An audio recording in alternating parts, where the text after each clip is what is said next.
In 5, 4, 3. Shoulder bop. Shoulder bop. Hey. You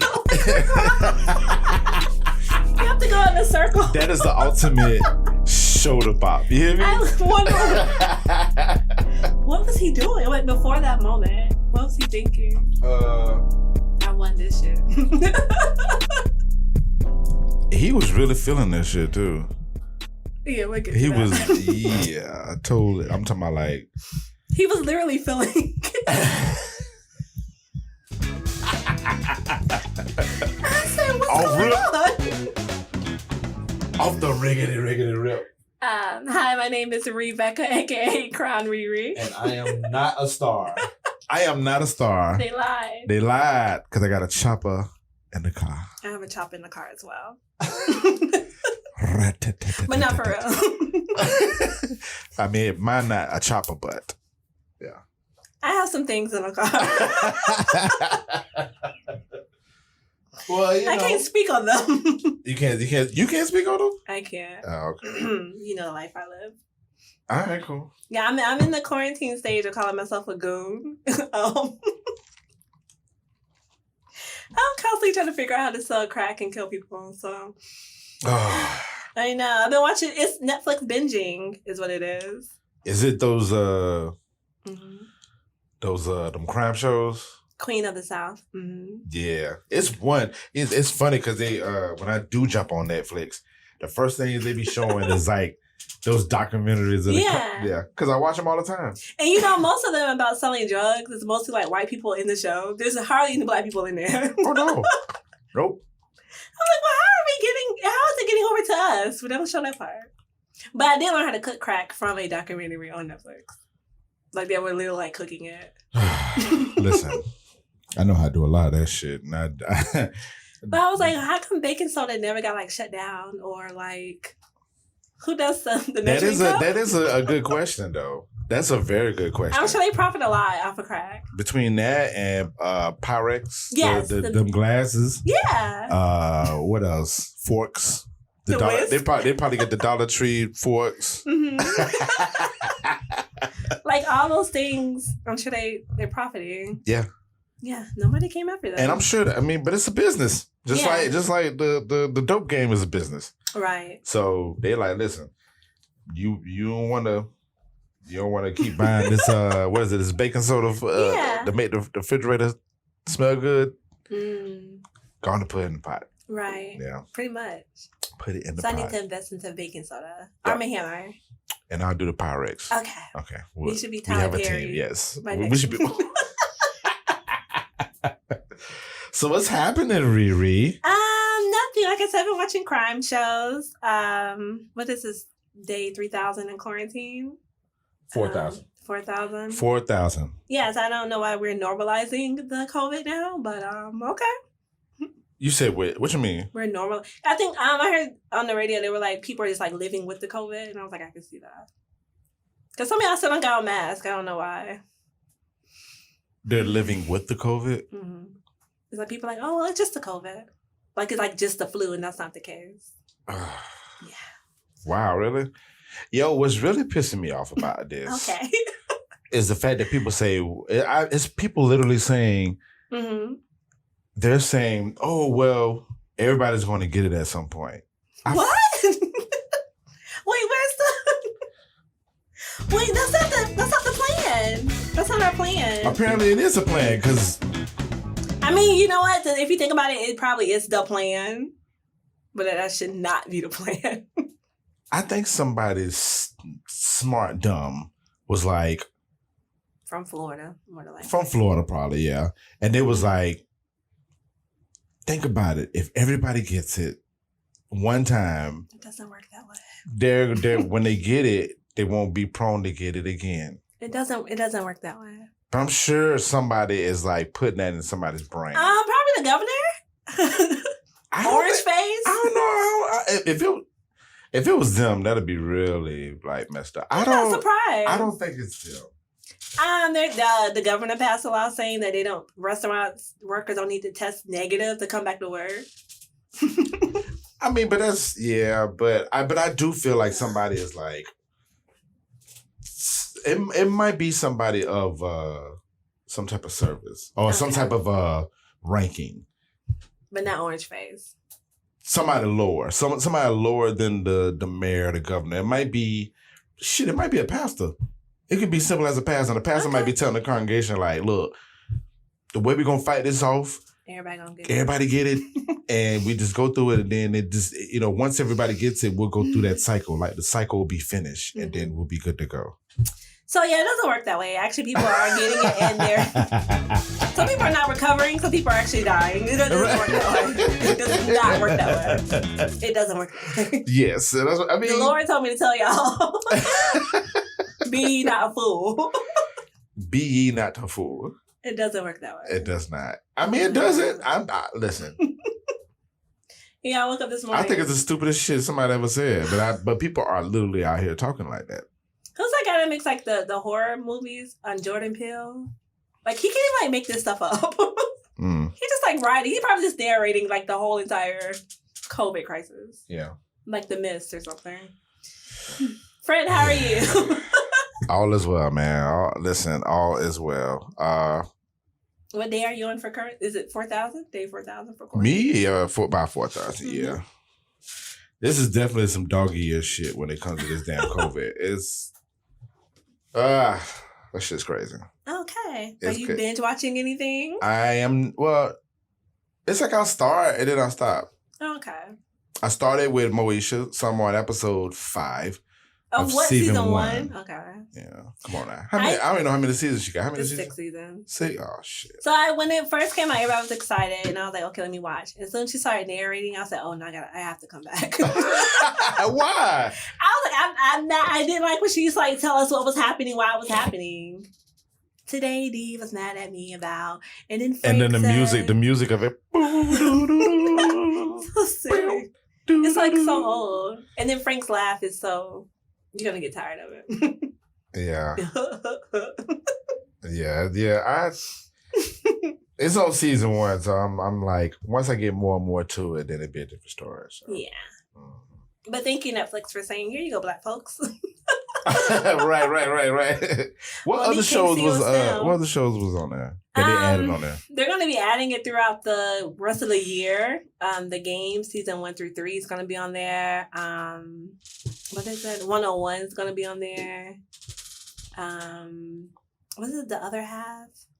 1.5? Something else is going to be on there. Okay. But most of these TV shows were like on Bounce TV. And I guess they're just moving them to Netflix. So, but it's Black television. So I'm with it. Yeah, Monique's trying to sue them. So I'm sure they're going to be like, well, look what we have now. Everything. Probably why the Parker's not even on now. Oh, yeah. I didn't think about that. Because I was telling somebody the other day, I was like, they were talking about the Parkers, and I was like, that was a spinoff of Moesha. Which I think I'm watching Moesha to figure out when did that spinoff happen, because I can't remember. Well, if it was 6 seasons, shit. Probably the 6th season. Because the Parkers might have started, 99, 2000? I think so. Boom. I'm sorry, Juvenile came in my head. Oh, okay. I was like, where are we going? Okay. Well, the 99, 2000, I'm sorry. Oh, okay. The artist, Mr. Alfie. Yes, the rapper guy, Al Pete. And the DJ, yeah. Yes. All that shit, yeah. So, yeah, let me see what else. Yeah, I just started Moesha. Okay. Binge watching, no. That's it? I've been binging my damn computer doing work. The admin. The admin shit, yeah.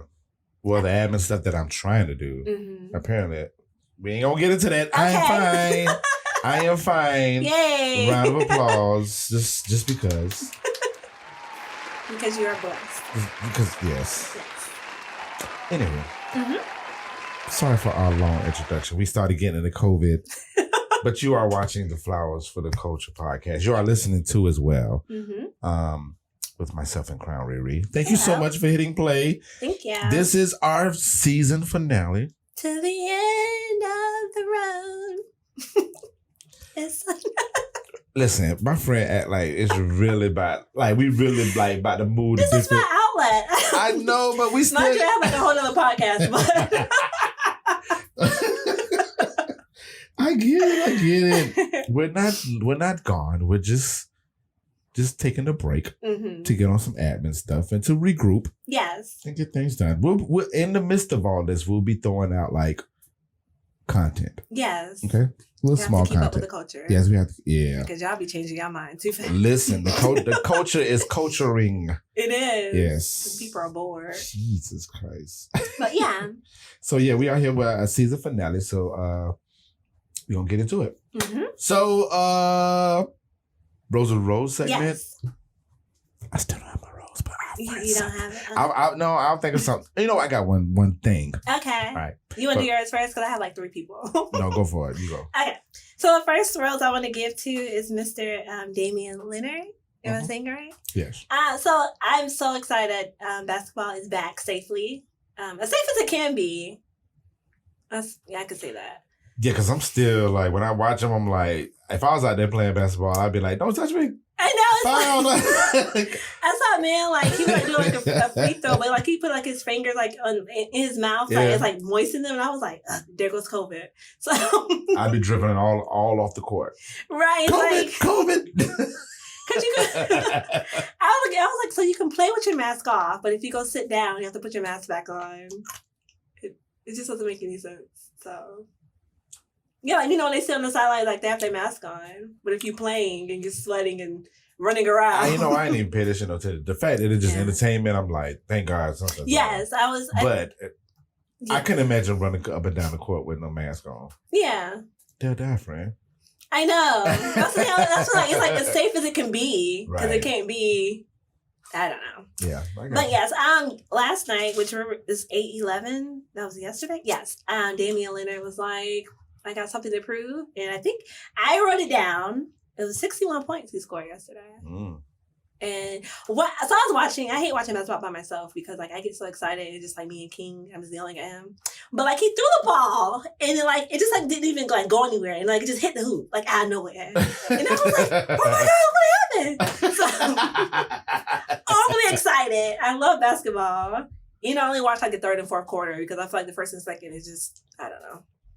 You should watch the whole thing. But the 4th quarter only really is what counts, right? Yeah. Like the Super Bowl? Yeah. Yeah, like the 3rd and 4th quarter. But yeah, when they tried to interview him, he was just like, I got something to prove. Any more questions? Yeah. So. He been on that tip, man. Like he came out with a video. I mean, he's always been like that before everything ended. Yeah. But I don't know. He's like, the hell with y'all. I'm gonna go ahead and show off. I was like, I bet he was like, just give me the ball. Yeah. Or I'm gonna take the ball. Right. It's gonna end up in my hands anyway.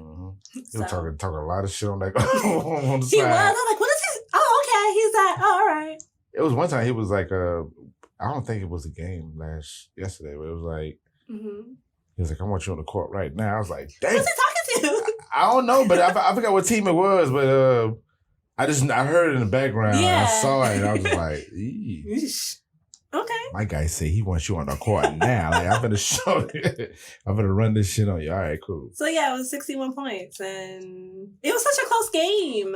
That's why I love watching basketball. Because it'd be like 121 with 30 seconds. Like they would play to the end. It was like a timeout within 4 seconds. It'd be like 10 minutes of that 30 seconds too. Right. Like, that's the longest. Yeah, seconds. and now I think they're playing because everything's in Orlando, so now they're playing it like on multiple channels. So I'm trying to keep up and stay awake at the same time because I will fall asleep during the 4th quarter. But God dang it, I missed it. Yeah. So yes, roses to him. I can't wait till I'm sure next game he's gonna be doing the same thing. I don't see why he wouldn't. Okay. Yeah, it's very upsetting with the interview. I wonder if they focus more when they don't have a crowd. Yeah, that's what it is too.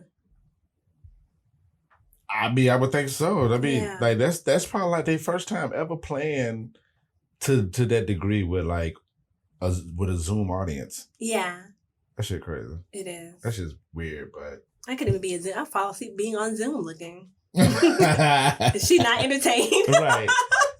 Did you pay for the seat? Right. Yeah. Okay, so the next person I want to give roses to. Oh my gosh. I mean, Giancarlo Esposito? I think that's his name. But he's an actor that played in Breaking Bad. He was the one that owned like the chicken place. I should know him. Oh, what was his name in Breaking Bad? Don't tell me. Don't say it. Do not say it. I won't. Where is it? Gusto. Yes. Okay, so shout out to him because he just got nominated for 2 Emmys, one for Better Call Saul, which I don't think I've seen that season yet, but I will once they Netflix. Yeah. And also The Mandalorian, which he played like a guest role, but he was really good. But this guy, I'm sure you'll give him flowers. He's always in something. And he's always killing it to like the team. He has this distinct look too. Like, yes, like don't try me. Right. I have a chop in the car. Yeah, I believe he has a chop in the car. Especially after watching Breaking Bad, he has a chop in the car. It's so calm too. Just like I'm gonna kill you today and fry this chicken before and serve my community. Yeah. And his Twitter name is Quiet and Working, and I love it. Quiet and Working. I had to find him on Twitter. I dig it because that's what, like I never hear anything else about him until like I see him on something. Yeah. And that's it. But he's 62 years old, doesn't even look like it. And yeah, Do the Right Thing, The Mandalorian, Better Call Saul, School Days. Yeah. It's a lot of stuff. 45 movies and stuff. So that means if he was 62, if he's 62 now, meaning he was like 40 something when he did Do the Right Thing. Probably. And don't even look up. Don't even look at. Doesn't even look He was looking like a teenager. Wow. It was. Yeah. Black don't crack. He's on The Godfather of Harlem. So yeah, just Malcolm X, Dear White People, Jungle Book. Yeah. He just pops up anywhere. Trading Places is like one of my favorite Eddie Murphy movies. So yeah, we'd be here all day. But he's one of those guys that one of those I explained it on one of them shows that we did, but he's like one of those type of guys, like in the cut guys, but like prominent. Yeah. Probably like how I explained Anthony Anderson. Yes. Like how he's like prominent but not prominent. If that makes sense. Yeah. Yeah. But shout out to him too, because he got an Emmy nomination. I don't know if Emmy just saying like give nominations to Black people. I don't care. But yes, Anthony Anderson got one too. So. You know what that's about. I know. But shout out to them. Yeah. So I mean he's a good actor. I mean I think he kind of deserves a nomination at least. Right. Now, if you don't give it to him, that might be a different story. But, yeah. So, yes, roses to him. Anytime I see him on anything, I just get excited. But there he goes again, because he's literally on everything that I watch. So. He did a great job on Breaking Bad. He fucking loved him. Yeah. I was just like, I think I was sad when he got. Oh yeah. I was like, oh no, they got him. Well, we figured that he was gonna get got, but it took a while. The way that he got was crazy. He was literally selling crack in the basement of a chicken place. Dry cleaners, wasn't it? They were like cleaning uniforms or something? I think it was both.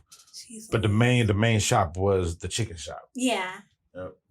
Shout out. I love that show. Breaking Bad is like, wow. You know, my dad got me started watching, but when I first watched it, it was moving so slow. I was like, all right, I'm in episode 4. I'm not seeing, I think like episode 8 of season 1. I was like, oh, okay, now we're cooking literally.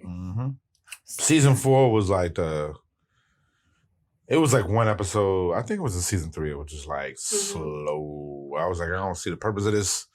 This has to be a filler. Yeah, I hate it when she opened up the storage and all that money was just sitting there. And what the hell are we doing with this? Right. This is extra? Right. I think it. So yes. And also, because we won't be recording, roses to Aaliyah. She passed away on my birthday, so just roses to her. I really wish her parents would just like release her music so we could just know her for her music and not being attached to R. Kelly, but that's just my thoughts. But yeah, so roses is that her? Wow. What? That's her only main attachment, though? Whenever they talk about her, yeah. I feel like when they did like the whole R. Kelly documentary, they kept talking for her and about her, and I'm just like, she's not here, so we don't know her side of the story. Right. And I think when Aaliyah came out, then Brandy came out, and Monica came out, I was like an Aaliyah stan when I was smaller, so I didn't know like the whole background situation whenever I was a kid, but I was always for Aaliyah, so. I got you. I listened to her album on YouTube, and I was like, why can't this be on Tidal? So they had talks of releasing it, but they never did. So I don't know. So yes, roses to her. I was so depressed when she passed on my 16th birthday. My mom had to talk with me. She's like, Becca, you don't personally know her. I was like, I know, but I just feel like she's not here. And how old were you when this happened? I was 16. I just turned 16 that day. Oh, yeah. And we didn't have social media. And my mom dropped my friend off and came back. I guess she heard on the radio. And she was like, we need to have a talk. And then when she told me, I was like, oh. Right. So, even with the church crying next. So funny. People like, are you praying? I'm like, You're crying. I just need a moment. Right. You're crying. You're not gonna know who she is. real tears. Right. I was like, and wearing black every day. It was just like so weird. Yeah. I was 16. I didn't know. And I left her. So shout out to her. Roses to her. Indeed. Yes. Okay, that's all I have. That's what you have? Yeah. Yes. Sorry, I'm crunching this ice. Y'all. Yeah, y'all. Okay. Sorry, good. Appreciate So, I don't, mm-hmm. I'm going to give my flowers to, your roses? roses. Yeah, I'm sorry. Mm-hmm. Sorry. To flowers for the, Yay. even though I didn't mean to say that, I'm sorry. Podfest. Yes. Podfest Expo. So currently, when you hear this, it's ended. But they did they're doing a global summit. So for 2 weeks, they've been doing a bunch of letting people speak. Wow. And it's just been like, and I had the honor to speak on day one. Yes. And, but like all week, people just been speaking 30 minutes of, particular topics and stuff like that. So it's just been very informative. I think it's great as hell. Like, I feel like I'm at a festival. Right. But it's online, but it's like so much good content in regards to podcasting. Awesome. I'm like really, really enjoying it. And before I got here, I'm sure people hear this, they're gonna be like, what? But anyway, shouts out to Black Pod Collective. Uh-huh. They did they had like a section today. Mm-hmm. Insider. Uh-huh. Yes. I'm sorry, friend. Go ahead. The people will look in my face. Look at my face. So, yeah, shouts out to them because from 12 to 4 they had all Black podcasters, panels, and stuff like that speak. Awesome. It was dope. Cool. It was some very informative information. Granted, it's informative information everywhere. Right. But like, it was just good to see Black people represented and had that floor. Wonderful. At that time. Especially for 4 hours. For 4 hours. So it was like 1, 2, 3, 4. It was like 8 people that spoke. Mm-hmm. It was like 30-minute increments. So yeah, about 8 people. But then the last one was like a panel. Mm-hmm. Oh my God, that panel was stupid. Yeah. So I'll put that panel in the liner notes. Mm-hmm. Actually, I'll put it right now. And I'll mention it there. But listen, that shit was crazy. It was good, man. So my roses go out to this experience, the Podfest Expo. Wonderful. Yeah, man. It's just a lot of information about podcasting. I think being virtual is like you're having more access to stuff maybe than maybe just being there. Yeah, okay. That's what I was thinking. Well, I had that virtual meetup Friday, and I felt like I was like sitting in a room full of wonderful women and having a conversation. Mm-hmm. And it was over. I was like, I'm back home. Right, you're back home. Like, you left for a moment. Yeah. And y'all were just in this virtual room, and then y'all came back. So yes, the fact that and this is crazy because to the people that's listening, I came back from Podfest in March. Yeah. And as soon as we came back, that's when the pandemic started. Mm-hmm. So in my mind, as like an admin, I just got so inspired being around all those people. Right. I was just like, damn, I want to like be around more people. And podcasting is already a digital game anyway, because we're behind these mics talking. People hear it or see it. Yeah. But I was like, people would buy more into it if we're like in person. Yeah. But with this COVID shit, the fact that we can be digitally like still learning and like progressing. Yeah. And being around people like how you were. Yeah. I'm like, man, the digital world is like. Listen, I took a writing class for 2 days. I was just bored and it was free. I'm saying. There's like a lot of free virtual things that you can just do and just call it a day. Mm-hmm. So yeah. So the panel, it was a closing panel called "Changing the Face of Podcasting," a conversation about diversifying the podcast industry. Of course, it was in regards to the presence that Black people have in it or whatever.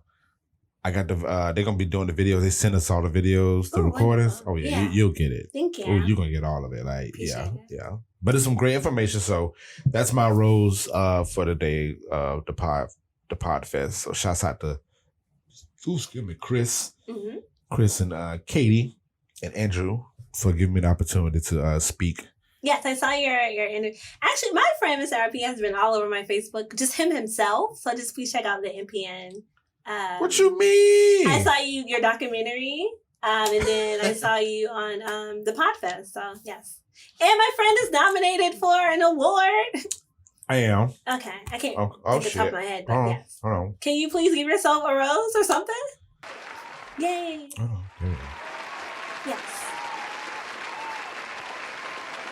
Claps. Okay. I hear it. Yes, I got nominated for the Cultural Council Arts Awards for the 4th annual for Art Innovator. So I'm nominated for that with 2 other people. So shout out to my friend. We have a whole entire conversation. He doesn't tell me anything about his nominations or awards or mixtape or album releases. But really, yeah. I was like, look at such. I'm like, oh, my friend told me good morning, but didn't say, hey, friend, I got nominated for something. But that's fine. That's we had the whole day's conversation. Didn't mention anything about it. All right, ReRe. I'm giving myself the noise. Please? Because I was friend, how about?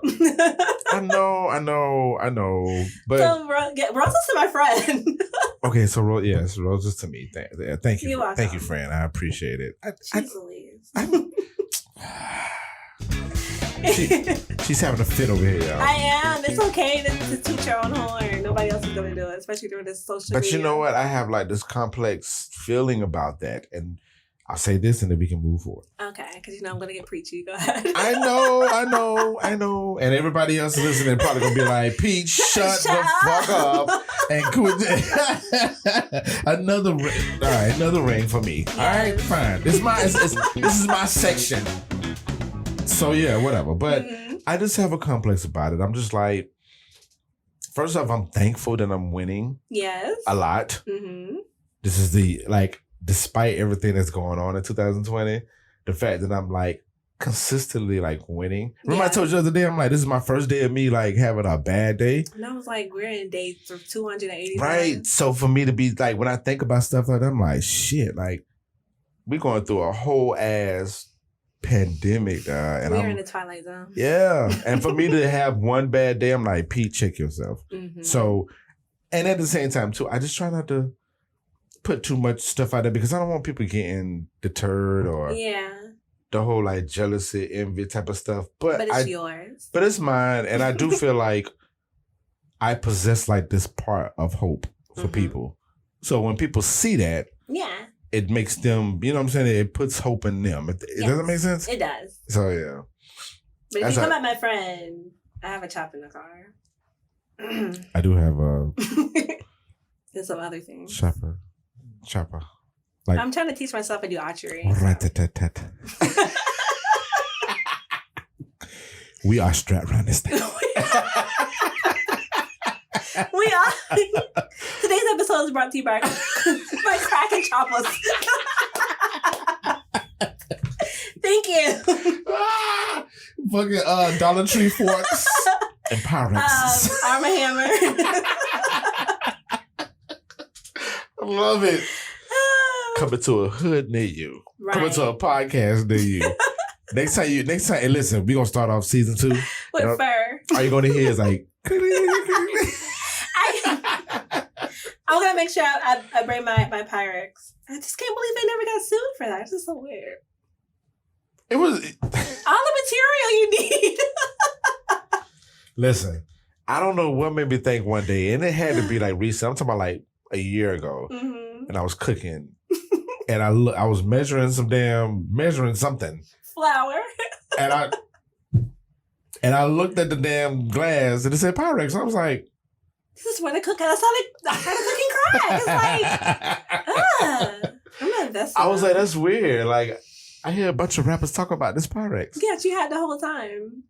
And I knew what the rapper was saying. Like, I knew when he said Pyrex, I knew what he was talking about. But for me to like, I was like, I want to switch this sugar into baking soda. Yeah, because you have that too. Like and we're not condoning cooking crack, but we're just saying. We're just saying. Why have the Arm & Hammer be like, let me give to a charity or something? Right. They probably have to do it on just their own. Just a thought. They probably can't. Because they don't even have commercials like that. They don't. They don't need it. They don't. Because we support. Mr. Clean is their frontman, if you think about it. Is he connected to Arm & Hammer? I think that he is. This is our last. So yes, if we come back and I have bundles. Hold on. Are you thinking let's sit on that thought. Let's sit on that. Do you have the Law and Order? He has to be the frontman. Mr. Clean, we're on to you. He might be the subject of season 2. He might be. and with Mr. Perry now. I'm sure we're not letting Mr. Perry go on. We're not. Yes. No, ma'am. Not at all. So yes. I like that. We're gonna have to. Yeah. Mm-hmm. We're gonna solve the crack epidemic. No commercials. No. A bald-headed white man in white.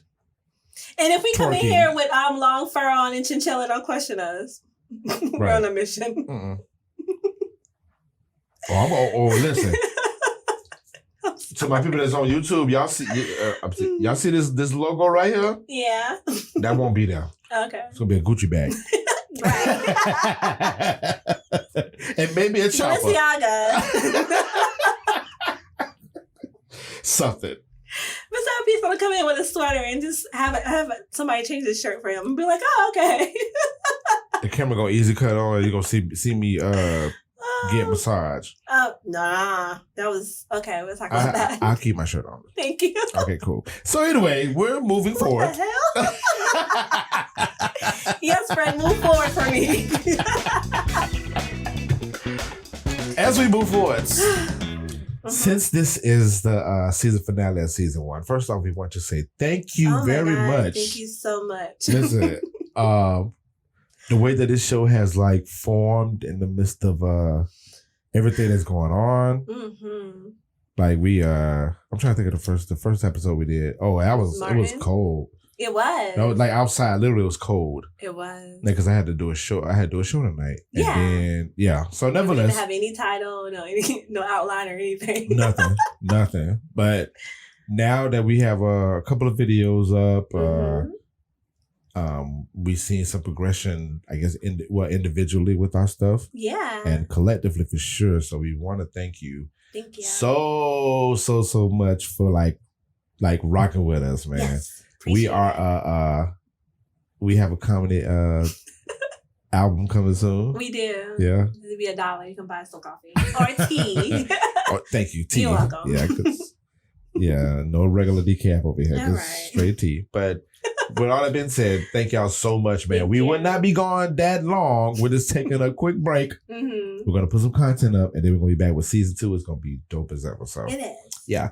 So we're ending this season with what's fresh in the culture. Yay. So again, this is our second time doing this. The first time we did it, we spoke on Black AF, but to generalize it, this is when we have a time to talk about what's going on in the culture. We just talk about what's fresh in it, what's the happenings. It might be a person, place, thing, ideal, whatever. My mixtape. Yeah, her mixtape coming out. Do you have a name for your mixtape yet? No, not yet. Not yet? Okay, cool. We're working on that. Or any beats or anything else. Yeah, Fred, you gotta have something. I know. I just like a mixtape is coming. I have to contribute to music. You felt like the mixtape was coming? Listen, you got too much baking soda in your I head. know. Like, you're thinking about drugs too much. I know. That's probably what it is. Listen, hey, we're so coked out right now, okay? But not really. But not really. Like, we're not like drugged up, but like, we're going to roll into our first subject of what's fresh in culture. So, yes. Before we get into this, well, first off, we're going to talk about the Verzuz with Rick Ross and 2 Chainz. Me and my friend, we always We have a couple of references. Yes, we do. We have a couple by now. So like one of our main references is anything Mr. Ross, Mr. Richard, aka Rick Ross. Mm-hmm. So yeah, when I say we're coked up, every time something happens with Rick Ross, yes, I'm thinking of my friend. I'm like, friend, I'm about to go pick you up and we're gonna go sell some drugs with some fly ass glasses on. Thank you. And wait for us to be able to what's the skit with the numbers? Oh yes, call our bank account and just be like, you have. Because if you call my bank account right now, that bitch gonna be. So you want to transfer something over? That's my account. Press 2 to transfer.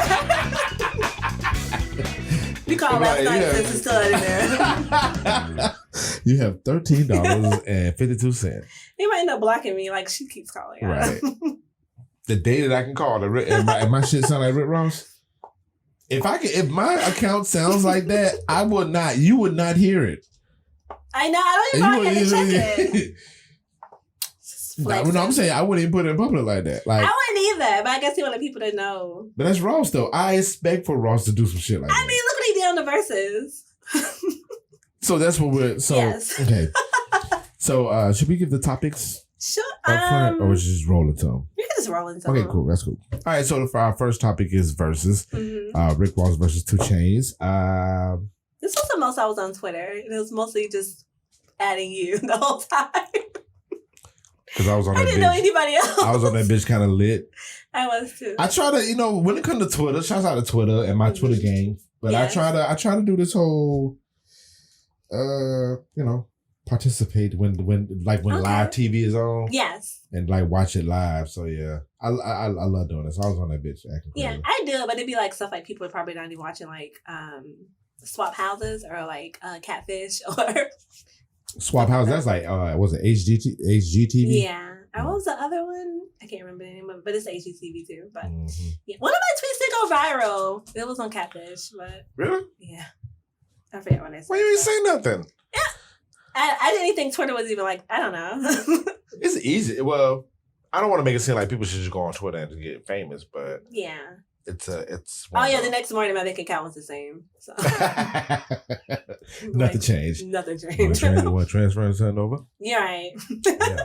So yes, friend, did you want to start out with the Verzuz battle? Just when I thought about it, yeah. No, I thought it was dope, man. I mean, like I said, like I told you off air, I put on a big TV, put a little surround sound. Yeah. Make sure the bass was a little bit heavier. Mm-hmm. Of course. Yeah. I was like, I'm enjoying it, but I thought it was good. You think it was balanced? Hell no. Okay. Hell no. Hell no. It wasn't balanced. All the way up to the end. I was like, this is not. I was like, but it was good. It was a good sport. Yeah. For 2 Chainz to do. His DJ was dope. DJ was dope. Rick Ross DJ, typical Florida DJ. I think when he came here, I remember, and I saw him at the Morocco Shine Center, and it got quiet for like 2 minutes, and I was like, that should never happen. Rick Ross? No, the DJ. He was on before Rick Ross. You know, like they'll like mix it or whatever. Yeah. Like getting us prepared. Yeah, I was like, oh. But when it came on, I was like, these DJs are more hyped than the actual performers. Of course. That's important. But the DJ always in the background. Yeah. They be the hypest MFs ever. Don't worry, friend. When my mixtape drop, you'll be in the front. Sure. I will be in the back. I'm on it. Talking like DJ Drama on that bitch. Okay. Just tell me a DJ Khaled. I appreciate it. No. Just do the drummer voice. Okay. This is the game. Cry, ReRe. Gangsta girls. But yeah, I thought it was unbalanced. I mean, of course, and I want to know the methods of that. I try not to get too deep into these these verses. I try not to, because I'm like, what are we basing this off of? There's no nothing. I think it's just entertainment, but like even with the Luda shit, I felt like it should have been Luda and T.I. I couldn't watch that because Nelly Wi-Fi kept messing up. Right. I can't do this. But I mean, all of them are cool. Like, I mean, yeah, they're cool. But then, like, when we be on some when we trying to compare and be competitive, so to say, I'm like, Yeah, I'm like 2 Chainz against Rick Ross. I'm like, nah, it should have been like Jeezy. I should have said thinking. It should have been Jeezy. Or like T.I. and Jeezy. No. T.I. need to go. T.I. need to be on top 10, so to say. Be by T.I. versus Tip. Yeah. Just hit play. Like even with when they said T.I. versus 50 Cent when it was jiggling with that, I was like, that'd be cool. But I really want a Tip to like rip a hole in goddamn 50 Cent ass. Which he would have. I think he would have only because again, it's like the album thing. Like Rick Ross, like you were saying earlier, played like a lot of songs from Teflon Don, which is like what his 4th album, 3rd album, 2nd album. So you had Port of Miami. Yes. You had he even played anything from that. Oh, Hustling. Which he came. That was the 2nd song he played. Oh, right. Why? Like the ways Rick Ross came out strategically, perfect.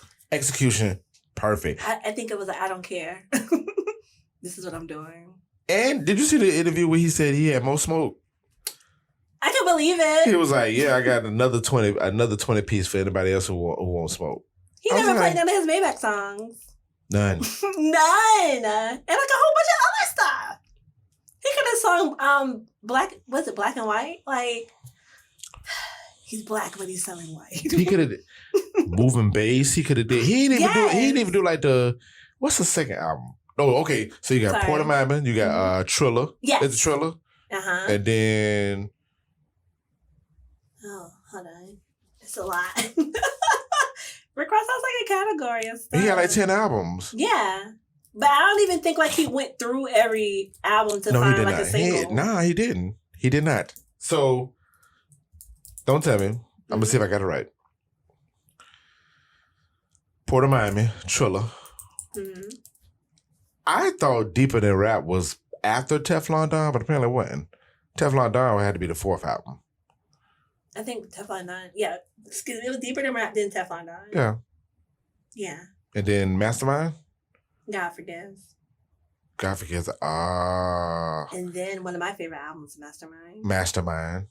And then Hood Billionaire was okay. I felt like he was just trying to do like 2 albums within the same year. It could have been like a mixtape. And then what was the next album? Black Market, which I love. Black Market was so slept on. It was. That was the time he was going through that case shit. Oh, yeah. He was on house arrest. Yeah. And then Rather You Than Me. And then Port of Miami too. Yes. But yeah, most of that stuff came from Teflon Don. I think he played the only song he didn't play from Teflon Don was the Maybach music. And just to remember, culture, Teflon Don came out in 2010. That was like 10 years ago. Everybody was like, Oliver John. And this was his 4th album. Yeah. 4th album, 2010. Mm-hmm. I want to say that album only had like 10 songs, right? I think so. I think he played all 10 of them.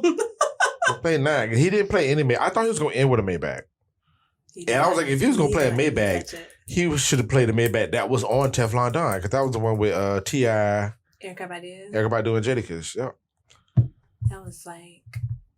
I remember him and Erykah Badu had did that whole thing when she did her video window seat, and then like the next video was like he was like bailing her out of jail. She's such a freaking goon. Badu's a goon. I love it. I love it. Goon away, Badu. She is. She will, like she said, my instinct will turn into a gun or something. She said a cigarette and a beer, something like that. Yeah. But yes, on 2 Chainz side, I feel like he was trying to have like a plan. Because every time Rick Ross was like play something, he'd be like, "Oh yeah, I wrote that down." I'm like, why are you writing down his songs? His execution, I mean, the prompts that he had, I thought was pretty cool. I felt like he needed that. But he just kept saying this one went gold or this one got a plaque. And I'm like, the thing is like, okay, Rick Ross probably don't have like a lot like plaques or whatever, but it doesn't stop him from making music. And it's still like good for us as a culture. Like when I think Swiss Beats I put like their charts and stuff, and like Rick Ross like never had like a number one. And I was like, but to me he has a lot of number ones. Right. So I think Tuesday didn't get one either. Well, so a point that was made. Mm-hmm. They I forget who said it, but it was saying when it comes to being a feature, 2 Chainz is a better feature artist. Because when 2 Chainz is on a feature, he's present. But when Ross is a feature, he's not so much of a presence. Yeah, it's just like, oh, that's Ross. Right. And I think people was kind of expecting that. And I think that's why 2 Chainz was playing majority of like features. Because he kept saying like, I ain't got no song with Jay-Z. I'm like, you got songs with Drake. I mean, it's not the same, but it's kind of equivalent to right now in this 2020. But 2 Chainz should have a song with Jay-Z. I think Jay-Z told him no. Really? Mm-hmm. I think, yeah. Well, you gonna have to cite that shit. Okay. Because if that's, well, you don't have to cite it now, but I'm just saying. I'll leave the link below. Click the link below. Yeah, I think it was on when he did his last album. Wow. Yeah, and Jay-Z was like, not yet. So. Mm-hmm. I wonder what the hell was that all about. I mean, Jay-Z can't be on everybody's stuff. Yeah, but. Yeah, I think that's only. I do feel like 2 Chainz is deserving of a. I like him. I think the next morning, the Breakfast Club was like talking to him, and he just kept saying like, "I don't never get my flowers," and yeah, you know, I Who said that, Chainz? Yeah, he was like, I wouldn't say like Verzuz battle. I don't think there's like 2 wins or two like a winner or a loss, because the next day we're all going to stream your music, and you all going to get some type of income. Well, I'm sorry, friend Nelly lost. Like, got drugged. But outside of that, go for it. Yeah. Okay. Nelly got drugged. And probably Shaquille did win over John Legend. But, oh. Really? That seemed like a kumbaya. Single-wise? That's because Shaquille I just felt like all of them was in love in that room. I was like, so much love and pianos and shit. I was like. You're right. But Nelly, outside of Nelly shit getting his Wi-Fi being messed up, he got drugged. Okay, I didn't watch it. And everybody thought Nelly was going to drug Ludacris. Everybody, I'm talking about everybody. I just kept hearing Ludacris say, let's go. And I was like, he's not even online. Luda he did. Drug him. I can believe it. And I'm not saying that because I'm a Luda fan, but I am saying it because I'm a Luda fan. Okay. I like Nelly, but if you say it, because like I said, you like Nelly? I like both. I like both. I was an A Saint Lunatic fan. I wanted to grill in some Air Force Ones, and I had a crush on Murphy Lee. So I got it. Wherever he is, he's somewhere. But 2 Chainz was like saying like, I got all these hits and people doubt me, and I don't get roses like I need. And... Yeah, so I get that. But you went up against Rick Ross. I mean. But so what you saying that he said that, I can see how and why he did what he did. Yeah, I can see it. I totally see it. And I don't know. A lot of people was going for him on some underdog shit. He had some good. He had some good stuff. Yeah, but I think it's like I said, I don't think there's a balance, because it's like you hear "Birthday Girl," "Shake Your Ass," and then Rick Ross talking about Black Lives Matter. Right. It's like, where do you go? Yeah. It's like, or, Rick Ross had that music be like, damn, I need to get my shit together. I can't sell drugs. I need to get my shit together. Yeah. And then 2 Chainz like, oh, okay, ass shaking over here, throw little dollars, do your thing, show the box. So, I don't think it was the balance of lyrics or anything like that. It was just music. I think Verzuz itself may need to, like, take, like, an inner break. Because I think now, like, people just want to participate. And it's, like, the matchups they're not going to make any sense going forward. Yeah. But then when you do the matchups, you have to have a credential. Yeah. Right. Well, criteria or whatever. Yeah. You got to. Are we running out, though? Oh, hell no. You think that? Hell no. Okay. I can name like 20 of damn verses right now. That'd be dope. Well, don't ask J. Cole. Don't ask Kendrick. Don't ask Jay-Z. They're busy. They're busy. But, okay, so even with that, Jay-Z will only have to go against Drake. But it wouldn't be the same. What you mean same? Because, like, Drake sings, Jay-Z doesn't. But see, that's what I'm saying. That's why you got to break down. That's why you got to have a criteria. Right. You got to have a law book. You have to, like people say, like the whole Usher and Chris Brown. I didn't want that to happen. But my thing is like, okay, Chris Brown got a shitload of songs. He has a lot of songs. But that don't mean Usher ain't got no... Usher got a catalog. Yeah. I just don't... Usher can play 87 on one before he even touch Confessions. Yeah. That's true. Chris Brown will be playing nothing but... like... Everything. Yeah, but like I was telling... excuse me, y'all. Like a home the other day, I was like, dog, like it's like Michael Jordan and Kobe. Like you can't. I would never want to see Chris Brown and Usher go back and forth. Right, but even technically, when it comes to Jay-Z and Drake, it's similar. Yeah. But for some reason, I think if I would see anything to that magnitude, it would be Jay-Z and Drake. You just have to tell Drake no singing. Would it be real though if Jay-Z go against Beyonce? Oh, check on me if that happens. What you mean? Because I felt like they were doing On the Run tour. and Beyonce was mouthing every word to Jay-Z song. And I said, now what? Performing it better than him sometimes. Bow down. I missed that tour. My goodness. Yeah. So anyway, Verzuz Ross and Chainz. So who will be next? Who knows? Who knows? My mom might try to get in on it. Your mom? Just random. I will support your mom. I don't care. Please do. I'm like, hey, Mom. My baby has a mixtape. Go for it. But I will say that it's very uncomfortable to be in a room while someone's getting a massage. I could not stop laughing for the life of me. I couldn't stop laughing. I'm very awkwardly immature sometimes between the strippers and him getting a massage and then him taking off his shirt. I was like, what is going on? I looked up and looked down. I was like, whoa, where did this come from? But did you not expect some shit like that to happen? I didn't expect that. When I saw the strippers, I was like, whoa. But I thought about it. I was like, it's 2 Chainz and Rick Ross. Right. But Rick Ross was looking like, I don't have anything to give. So for Rick Ross to do his little infamous dance. Right. Shout out to him. Black Joy. That was Black Joy. For him to do that damn dance. Right. And for him to get a massage. And to switch shirts. Why did he... That's what he was preparing for. He might even have music to play. He was just like, I just need this shirt, this sweater, and this woman to massage me. Could you just listen? I could. I wish I had a Rick Ross instrumental to play right now. Let me say, because I want to walk through this process. But let's see. No, go ahead. Yeah, I just think it was awkward for 2 Chainz. It's because I was like, okay, so Rick Ross took off his sweater. 2 Chainz wasn't even looking at Rick Ross. And I kept saying, when is he going to turn around and be like, this nigga got no shirt on? It took him a minute.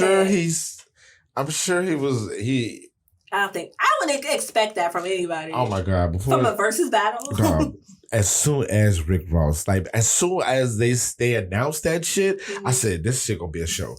And the closer they got, 7:55, I was like, make sure my food's straight. My drink. Because I know Rick Ross gonna come out doing some magnificent shit. That's the rich. Magnificent. Ha. No pun intended. No pun intended. That music is everything though. It's on the instrumental I have on here. And he played this song too, didn't he? He did. Yeah. So Ross would be like, listen, I'm sure when he was sitting in his room, he was like, listen, I just want a woman to come and just massage my back while I'm competing. And somebody wrote that down. And you know what? I can switch shirts, So you make it immaculate. It's like he be talking, he be like, yeah, make it immaculate. I can see him doing that. And then, the lemon pepper. Everybody's talking about the shoulder bob. The bob, you know what I'm saying? I could just do my little shoulder bob. He's probably doing it in front of 10 girls, 10 of his assistants. And he's probably smoking. Yep. I can see that. And don't forget the lemon pepper wings all flats. Yes. Another thing.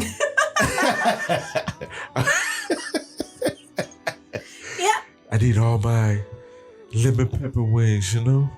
I wonder did the stock go up or like did people start ordering Wingstop? I'm sure people ordered Wingstop before this. I'm telling you, like this was a show. Like when Jill Scott and Badu did their show, I'm sure everybody had incense and candles lit, hair wraps and wine, all in their house. That doesn't make you any closer, but okay.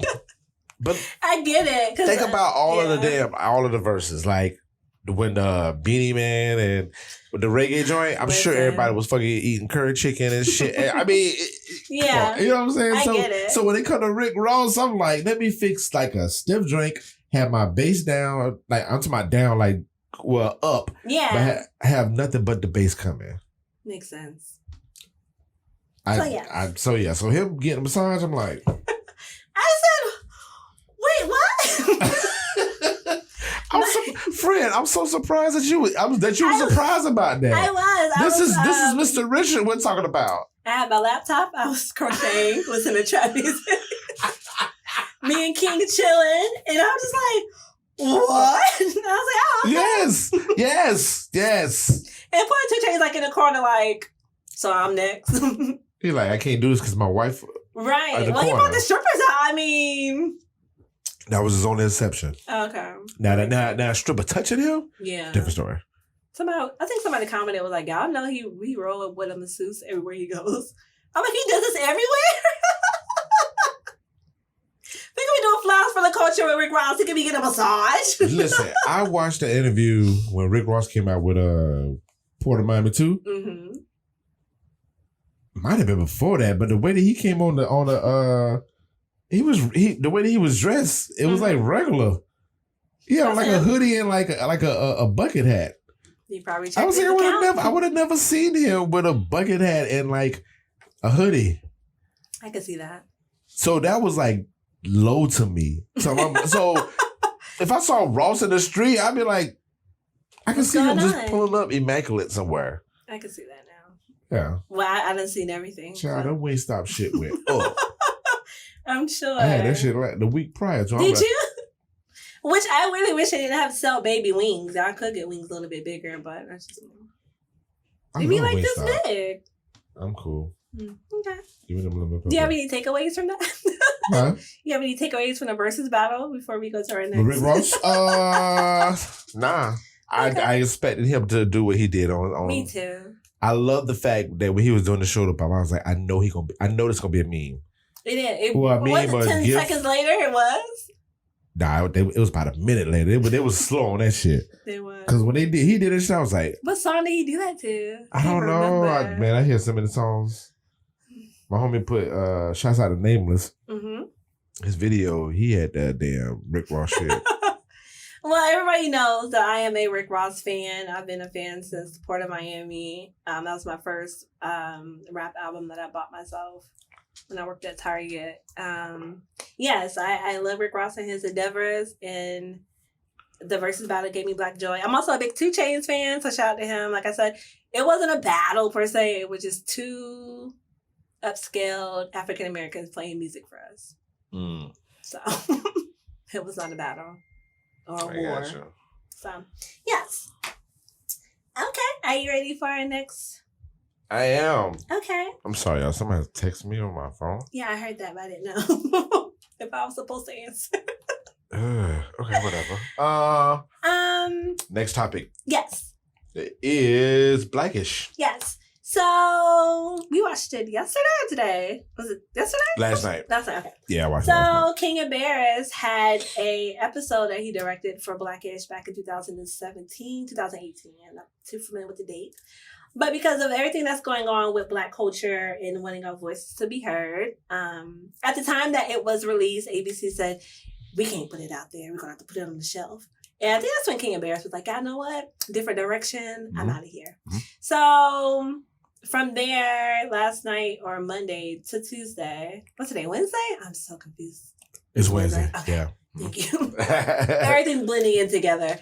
So Hulu ABC decided to allow it to be released on Hulu. And it was called Please Baby Please. And King of Bears put a November 2007 made an episode of Blackish entitled Please Baby Please. We were 1 year post-election and coming to the end of the year that left us, like many Americans, grappling with the state of our country and anxious about its future. These feelings poured into a page, becoming 22 minutes of television that I was and still am incredibly proud of, and it was called Please Baby Please. So I watched it.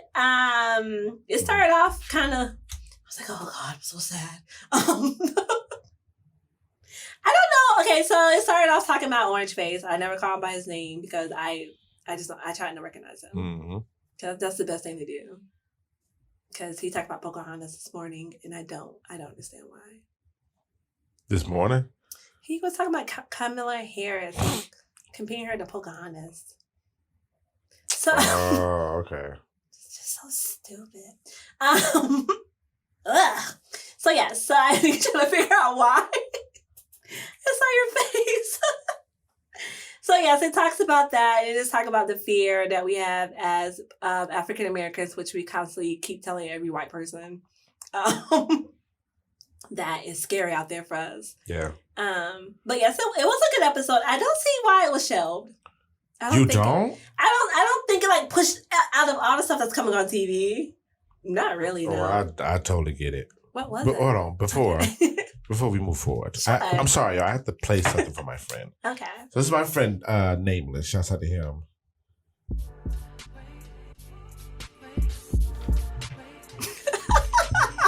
But he made the beat.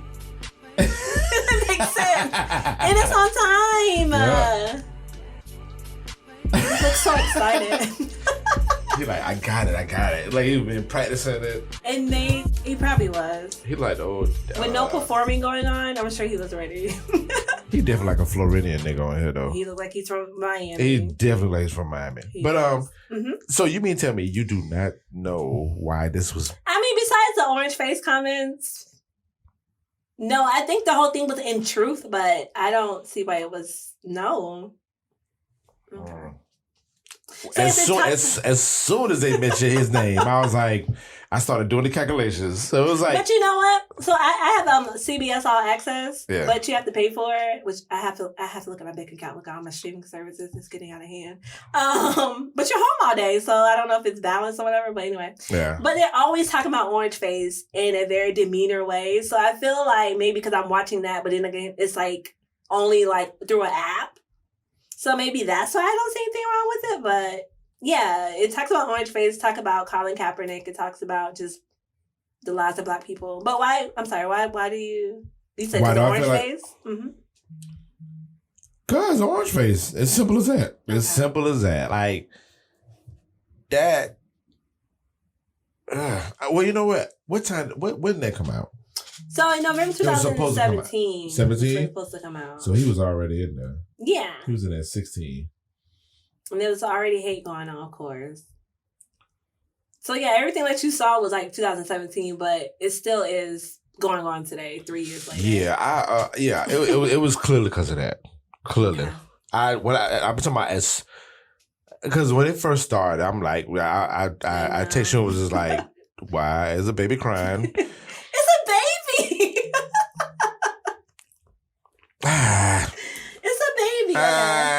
I know. Shout out to Tracy Ellis Ross was like, don't bring that baby in this room. And then, I love her. And then my ass was like, she was pregnant, but then I was like, Pete, you have to watch the show. Yeah, you would have known that she was pregnant. So nevertheless, it went in lightly, and I'm like, and then it just made this like immediate turn to Trump, and I'm like, okay, this is the tempo. All right, cool. So then it started going to the other stuff. I was like, yeah, I see why this went on here. Now, it got good. It did. I really love the part, Lawrence Fishburne part. Yeah. And I like how Andy Anderson was highlighting that Colin Kaepernick is not the first athlete to protest.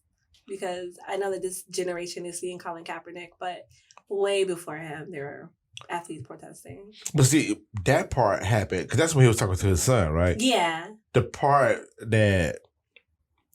where Anthony was talking to Lawrence, and when he broke down the whole James Brown factor, which is Black Joy. I was like, yes, that whole monologue. I was like, this shit is like because I felt like I stood so hard on Lawrence Fishburne's side. Yeah. I was just like, yes. And so educate us.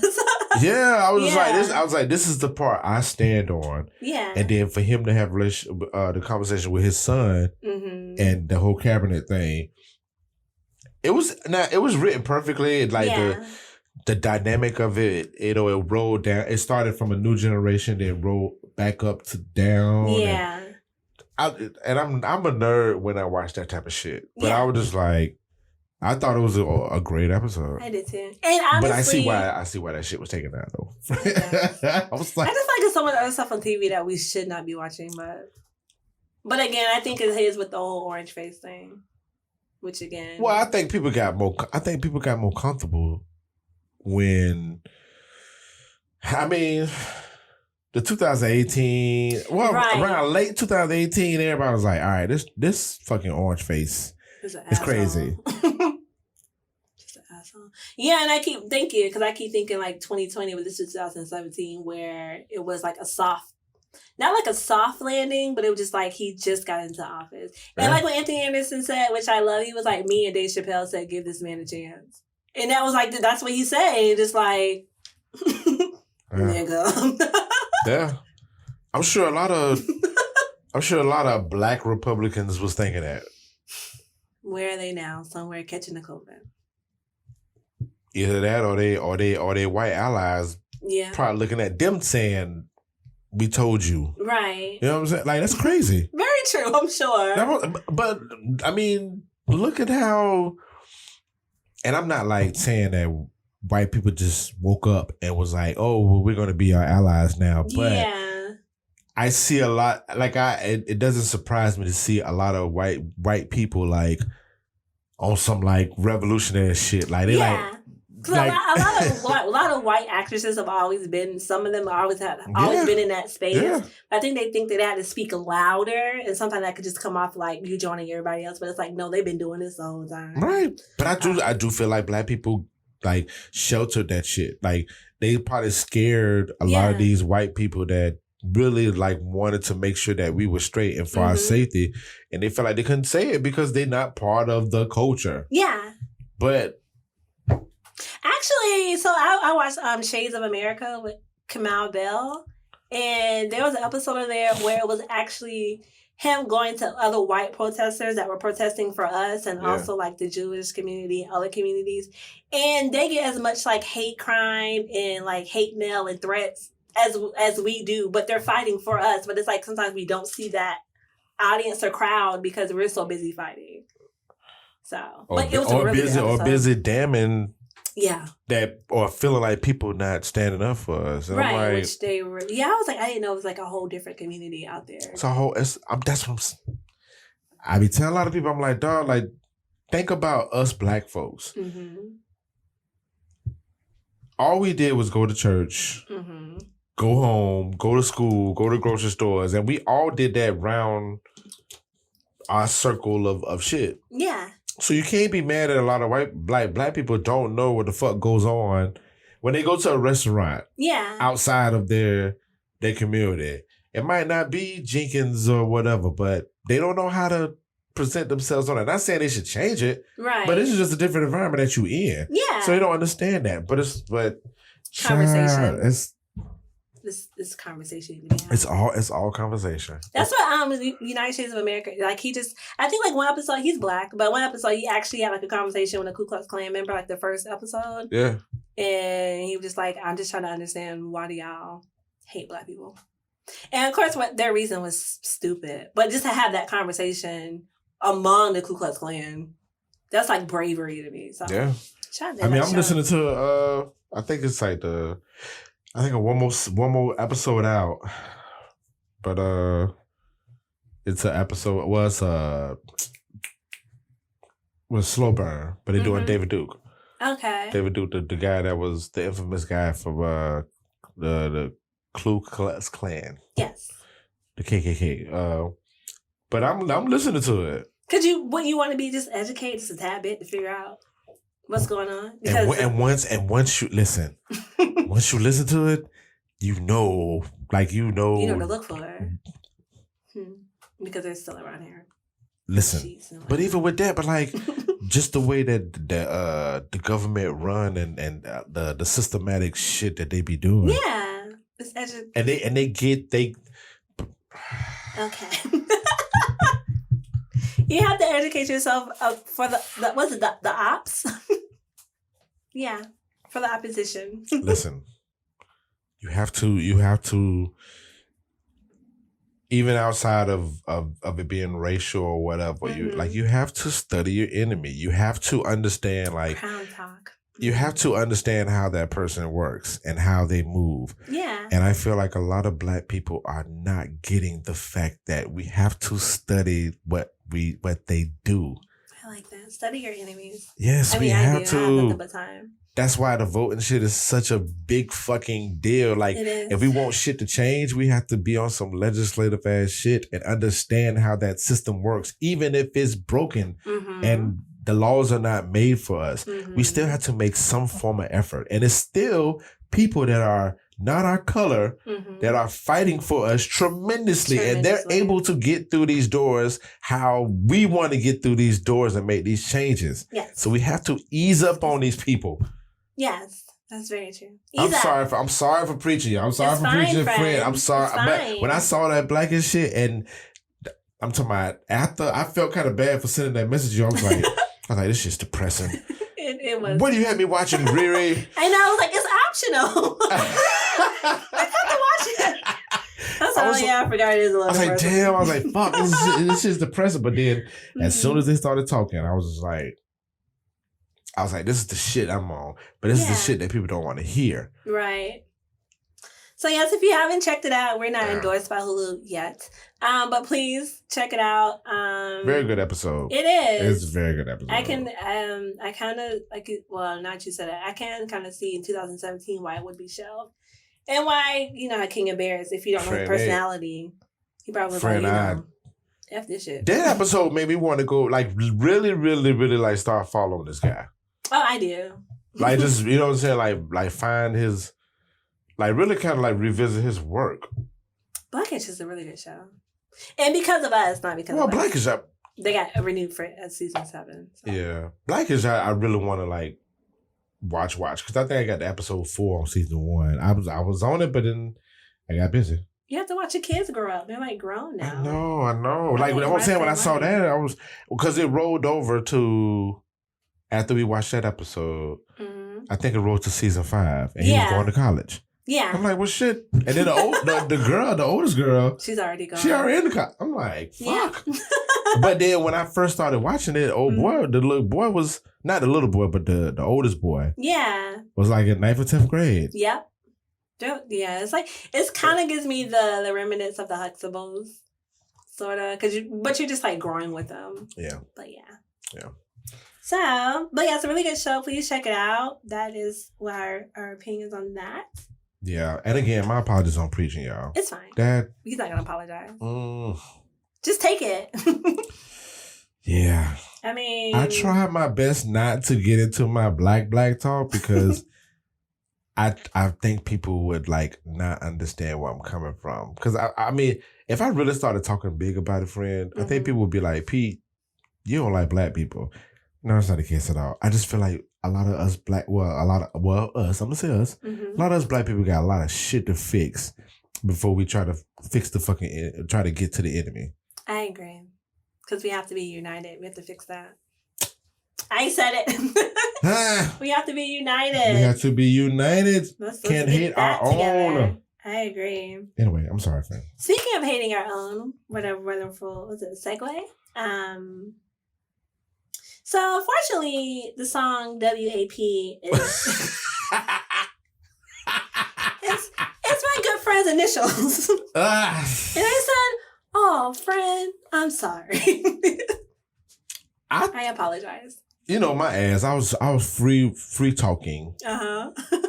Online about, just free talking. I was like, WAP is my initials. It is. And it did not dawn on me what WAP stood for. At the time? At the time. Oh. I know. I woke up. I listened to the Breakfast Club in the morning, and as soon as I woke up, oh, okay. And I woke up one morning and was like,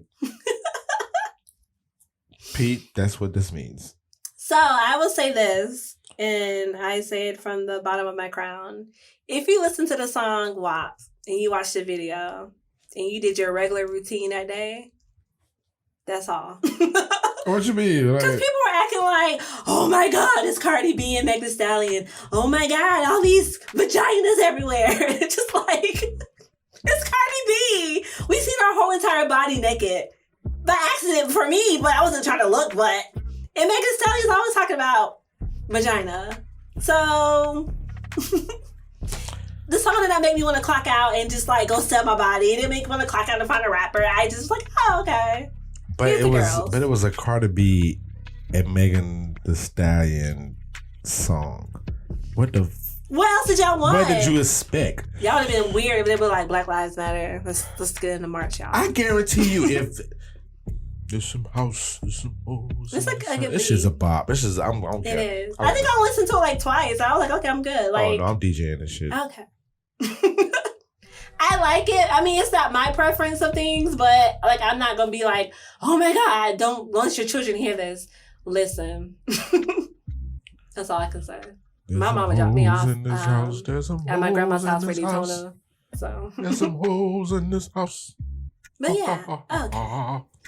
This LP is available for mixes. Yeah, the whole shit behind this whole thing is like. But to me, like, the lyrics are okay. I mean, it's Cardi B and Meg Thee Stallion. I don't know. It's Cardi B and Megan. It's Cardi B and Megan. I think people. I think you guys are bored. You don't have anything else to do but to do. I don't even know. To just be angry, I guess. Now, I would say this, because everybody was talking about, like, you know, like, I grew up on Trina, Little Kim. One of the person that I love to death, and because of her videos, you wouldn't even think that she was talking nasty, but she definitely was. Missy Elliott was constantly talking about her vagina. All the time. All the time. All the time. But her videos were, like, so super dope that you would just, like, look and not even think about what she was saying. To after. Now, I wish the video was maybe more creative like that. Because when I think about, like, Work It or what's the one when she'd be, like, spitting her mouth or whatever. The video was so dope. It was just like, okay, so spitting her mouth, whatever. Did you see that neck go around in a circle? Like, right. Yeah, I feel like there could have been more creativity with the video itself. But, I mean, like you said, it's Cardi B, Meg Thee Stallion. So... And if you don't want your kids to listen to it, guess what? 1 minute, man. I'm just thinking of all these songs. Baby, it's freaky to the T. Like, call me over, ready to shave my vagina. I mean, she's always been like that. Yeah. But because she's more on the side of being creative with her videos, and shout out to Dave Meyers for always directing excellent stuff, it's like, there's a balance to that. Because my mom was like, oh, okay, it's Missy Elliott. Not like, oh my God, children, cover your ears. But anywho, I said to say that if you don't want your kids to listen to it, don't play it while they're in the car. If you don't want your kids to see the video, put adult locks or whatever on YouTube. I mean, it's optional to listen to the song. It's optional to listen to the video. If you listen to the video and the song, you're perfectly fine. That's it. Like, I don't get the uproar. I just want all the guys to shut the fuck up about really, that shit. Like, Why are they mad? Can you what? Huh? Why are guys upset? Why are guys upset? Because Plies could literally flip this around to his advantage, and every guy and woman will be like, "My nigga." Yep.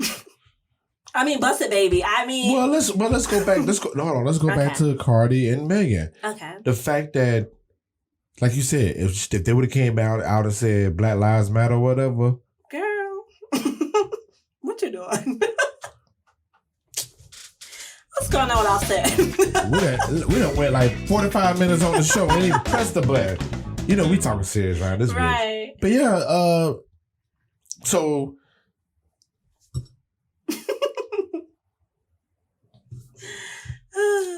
I get you what you're saying about the Plies situation. Yeah. But I like the fact that we thought about Megan and Cardi shit. Yeah. If they would have came out doing anything else, what if they did like a love track? Would have been like The fuck is this? Right. Megan Love. So with that being said, you know what the fuck gonna happen when they come out. You know what's gonna happen. And I don't know what y'all wanted to be the nastiest, and there you go. It's a Cardi and Megan song. There's nothing different. Cardi was talking that, not Cardi. Megan was talking that smack when she was on Phony People song. Yeah. Remember that song? And Phony People, that's our shit. Like that's quote unquote neo soul, new soul. You know what I'm saying? Yeah. She came on that being her on a neo soul ish song. Yeah. So you matching her up to Cardi B? Come on, shut the fuck up. And rule number 44 for you guys. For you guys. Mm-hmm. When a woman is talking or has an opinion or loves something, shut up. You shut up. To the up.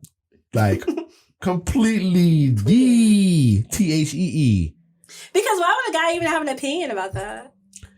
So did you see the video with the guy? Probably not. The guy with the TV talking about his daughter. He was in the car and he was like, this is disrespectful and all this other shit. Like, I don't think I saw it. Oh my God, I gotta find it. But nevertheless, nevertheless, the first thing I thought about when I saw it, I was like, if Megan and Cardi was in front of them twerking they tail. Where can you swipe? Thank you. Talk about a damn tip drill. Okay. Right. Which was BT After Dark, but for some reason it was still coming on like at 11 o'clock. So what After Dark was that? Listen, I'm trying to find this shit, man. This shit crazy. Like, he was talking all that shit. Yeah, I don't. Coming up because it's like they don't even know what's right, man. The people they look up to is screwed. Their minds are completely screwed up. Why? You know what I mean? Setting all type of bad examples, man.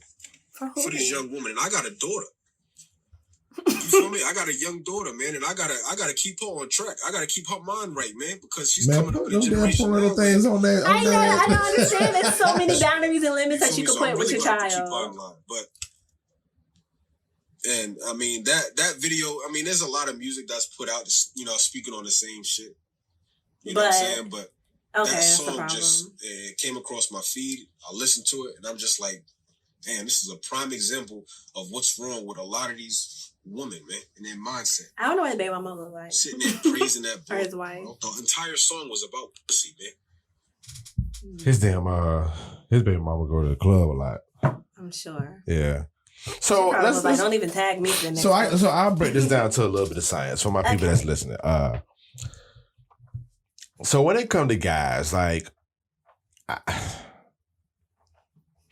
I'm sure I'm probably gonna get attacked a little bit. It's okay for them. I mean, shit, I'm probably gonna get attacked for this black shit, but it's cool. Like the whole black situation. You attack my friend, you attack me, and we don't do attacks. Yes, we have choppers in the car. Right. Was that I love it. My friend's so proud of that. She was like, yeah, mother. Right. Yeah.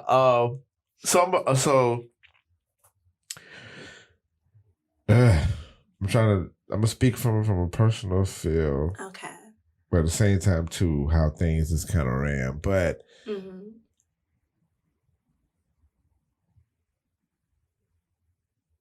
it's like somewhat the roles of a woman is reflecting the roles of like how men used to be, or still are.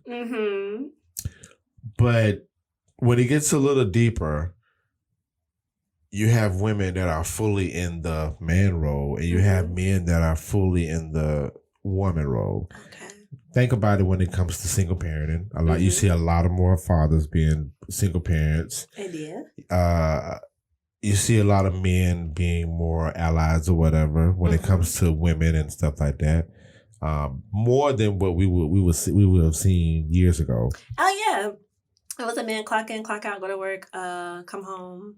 Yeah. Put the briefcase on the table and go to bed. Yeah. Yeah. So with that being said, I feel like a lot of men are in a position that feel like that is a bad representation of women because they probably had a bad experience with a woman to that degree. They feel that they can speak on these things, but they don't understand that these women feel every right to do whatever the fuck they want to do. Really I'm saying fucking a lot. I'm sorry, y'all. It's fine. I'm sure moms listen to this and she'll be like, oh, okay, I won those days. Oh my God, mom, anoint me. Anoint anoint me, mother. I heard that story about your mom where you right. I'm You know what? No, you know what? My mom's fine because she's been on her vacation, so she's fine. She's fine. Okay, cool. So I do feel like, and I'm not giving an excuse to why men do this. No, but I do see. It's almost like how, think of like how women would have spoken about a man issues in a pool full of men, like a woman coming in a barbershop and saying, "You got," you know what I'm saying, telling us how to be men, and it's like, ma'am, you're a woman, right? We can do whatever we want to do. It's that reverse thing. I can see that, but I feel like it's deeper than that a little bit because even when I was raising my son, single father action, it was foreign as hell. It was foreign, right? Because that's not. I didn't notice that was the case, right? That I was a damn single father, and I'm like.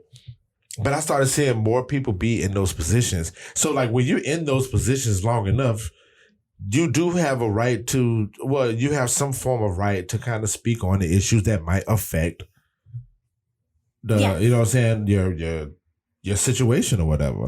So I feel like when he said that shit, he okay, well, I got a daughter. I can kind of get that. But at the same time, too, you're going to be waiting on the babysitter to come, and you're going to be trying to get some ass. I don't care if it's from your girlfriend or from a stripper. And that's just real ass talk. That's cute. That's so true. I didn't think about that. So that's why when I looked at him, I'm like, when I saw the video, I'm like, poor thing. I need you to put I need you to do the parental thing, because you look like he probably got a child age 5 to 10, 5 to 8. But it's really a 4-minute song that you hear on the radio that has everything almost bleeped out to where it's like a 2-minute song going to raise your child. Because, so the whole thing about the whole I grew up on Lil' Kim, so my mom kept me kind of sheltered, but I still heard everything that came out on the radio, everything that came on Rap City. It was just mentally, I just didn't want to be in those situations. That just wasn't a situation for me to be in. Yeah. So I just feel like I don't have kids, but I do have a nephew. And I'm sure that my sister would be like, you know what? Let me put and she monitors him on everything he does except for his heartbeat. Mm-hmm. So it's like, you have those options. I mean, again, if you hear on the radio, you turn it down, or I don't know if people listen to the radio anymore, but it's like you have these, I was saying it's Cardi B and Megan Thee Stallion is not raising your child. Yeah. They're not children role models. I get it. They're raising I mean, I'm sure Cardi B gonna have to tell her daughter culture, this is what I do. She's gonna have to explain to her. Oh yeah, for sure. Why are you a leopard? For sure. Which is his house. I mean, I don't know. But I don't. And CeeLo said something, and I was just like, I saw that today. I was like, so can I let me say this. We are not built for 24, 48-hour responses and then come back and apologize 2 hours later. We can't do that. Because he tried to apologize and said that what he said was misspoken. But my thing is, did the magazine call you or did you call the magazine? Because I don't think I was looking for CeeLo's. You said it online though? Opinion. Yeah, he apologized online. And he was saying that, him and Cardi are family and he didn't want to disrespect anybody. But it was like, but why did you say, why, if you were trying to promote your album, why did you say anything at all about women? Or why can't we just say, you know what? I don't have any comment for that. I support all women. And go about your business. I don't understand this whole thing of being so quick to respond to something and then coming back and trying to apologize for it. Because not everybody's going to hear your apology as they heard your response. So, and I love CeeLo. And I understand that he has a history of allegations. So it's just why were you talking, sir? Why were you talking? So that's how I feel about that. But isn't CeeLo You want to play Law and Order?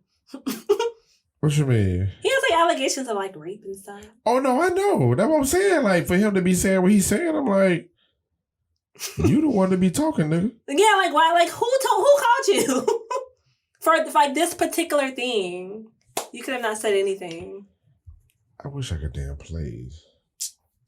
There's a bunch of podcasts on here talking. Yeah. They got the picture. You know how they, those type of podcasts. Yeah.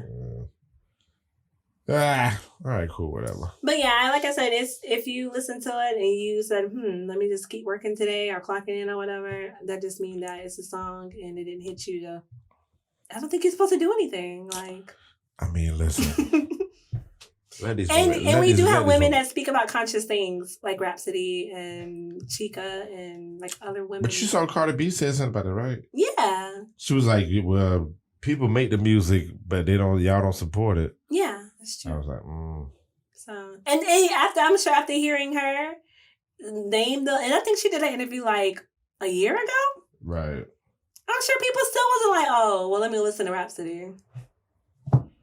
They just probably found somebody else listen to that talks about the same thing. Mm-hmm.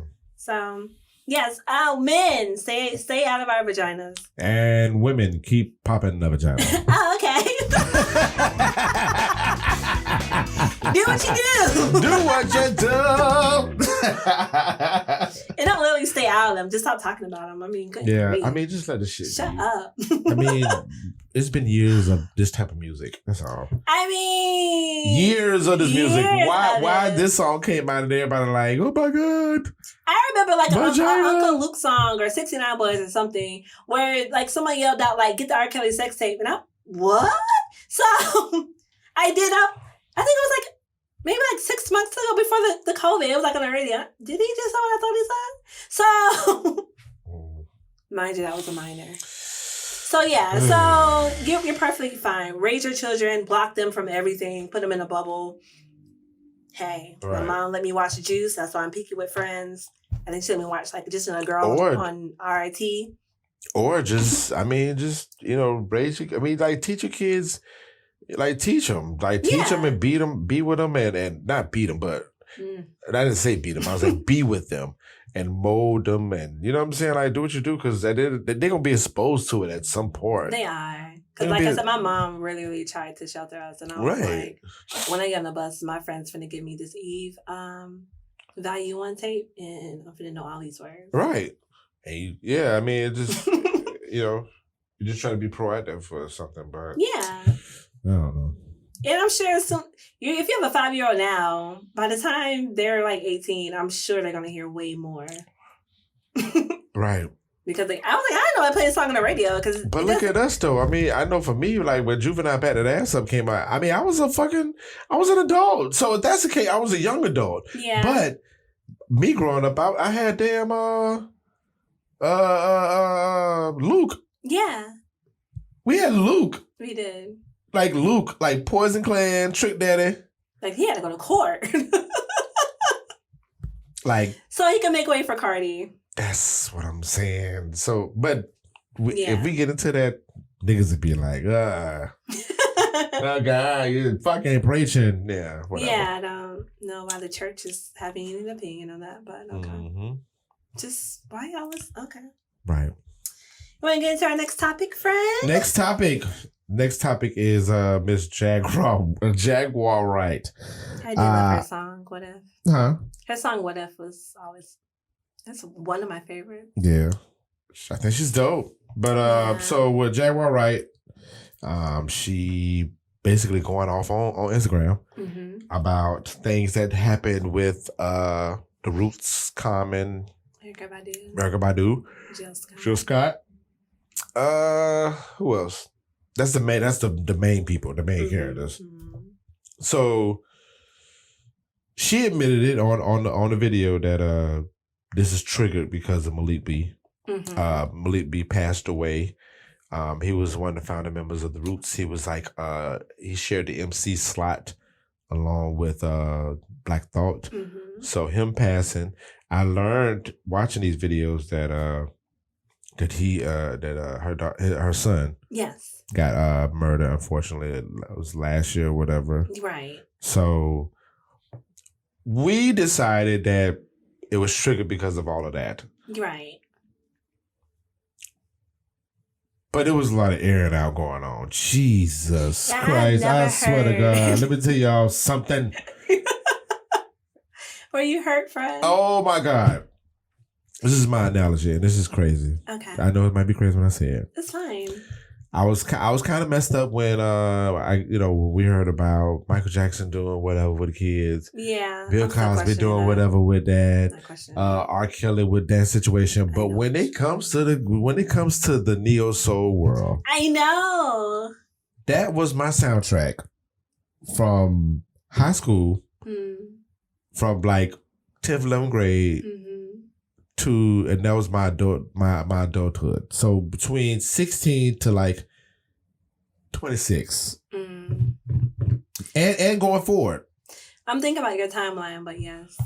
What about it? No, I'm thinking because I was in that same bracket. I know we have like an age difference, but I was like in that same So Erykah Badu's first. Well, okay. So let's start from when Jaguar Wright allegedly like came out.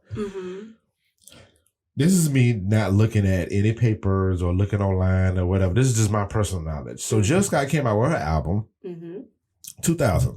Okay. Jaguar Wright came out the same time, around that same area. So 2000 was like almost like the top of neo soul. You had like the original neo soul people in, but then you started bringing like these new people in. So you had like the Music Soul Childs, the Glenn Lewis's.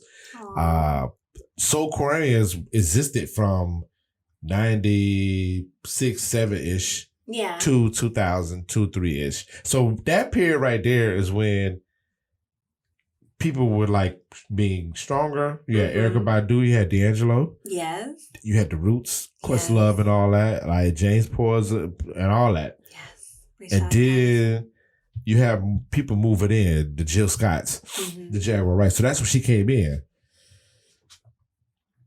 So for that period of time to like that period of time was like a critical time. It was so lovely because I'm like, I'm dealing with a stupid ass baby mama. My son was like 2, 3, 4-ish. I had to move back home from college to take care of a kid. You know what I'm saying? So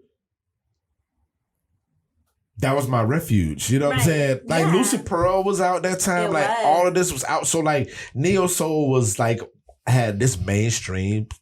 I actually felt like I was like in a whole different dimension of neo soul because it was like you don't know this. Like why don't you know this? Like I was introduced to Bilal. Bilal. Like was it a second? What was it? Second Home or something like that. It was his first album. I don't know. Nevertheless, they had the second in there. I gotta look it up. I'm sorry. It's fine. But that whole period of time like shaped me, man. It shaped me. So for like Jaguar Wright to say the stuff that she was saying, the more that I sit on it, I'm like, the more and more truth. Now, granted, I don't put nothing past these neo soul niggas. Right. I don't put nothing past these niggas. But they just, because I think we have the. What you about to say, Fred? I put the Roots on our list, and because I love them, I still do. I will always love the performer and the arts of somebody. I know how to separate the two. But yeah, like you said, when she came for Jill Scott, Erykah Badu, I was like, be careful, sis. Firstborn Second, that was his album. Oh, Bilal? Yep. But yes, I did. I watched the first video and I was just like, oof. Like my black joy was like on the floor. Like, where do I go? Oh, she disrupted all of that. She did. And that was the most attention that neo soul has gotten in years, was when she was talking about it. Forever. Like, that's what I'm saying. Like, because I was like, half the people don't even know who she's naming and probably looking them up as she's. Well, half of the people didn't even know who she was. That too. But she definitely reminded everybody. But she named everybody top tier. When you think about Neo Soul, you think about Common. You think about The Roots. You think about Talib Kweli because she dropped his name too. He did. She did. You see she dropped what's called name too, Andre 3000. I didn't get to that video. Oh. But it was funny because I was kind of skipping through it to see what was up, and I landed on the spot, and she mentioned Andre 3000, but she was talking about Badu. Basically saying how Badu is basically a hoe because she was messing with Andre 3000 while messing with M1 from Dead Prez, and then they were saying that they thought either Andre 3000 or Common was the baby had the from 7. His name is 7. Well, no, because when they found out who the baby was, who the baby it was the guy from DLC. Oh yeah, but somebody thought it was their baby, but it was the baby from DLC. So she was sleeping around with DLC. She was messing around with all these people. Yeah. So in my mind, I'm like, fuck, like. But everybody she doesn't shy away from that.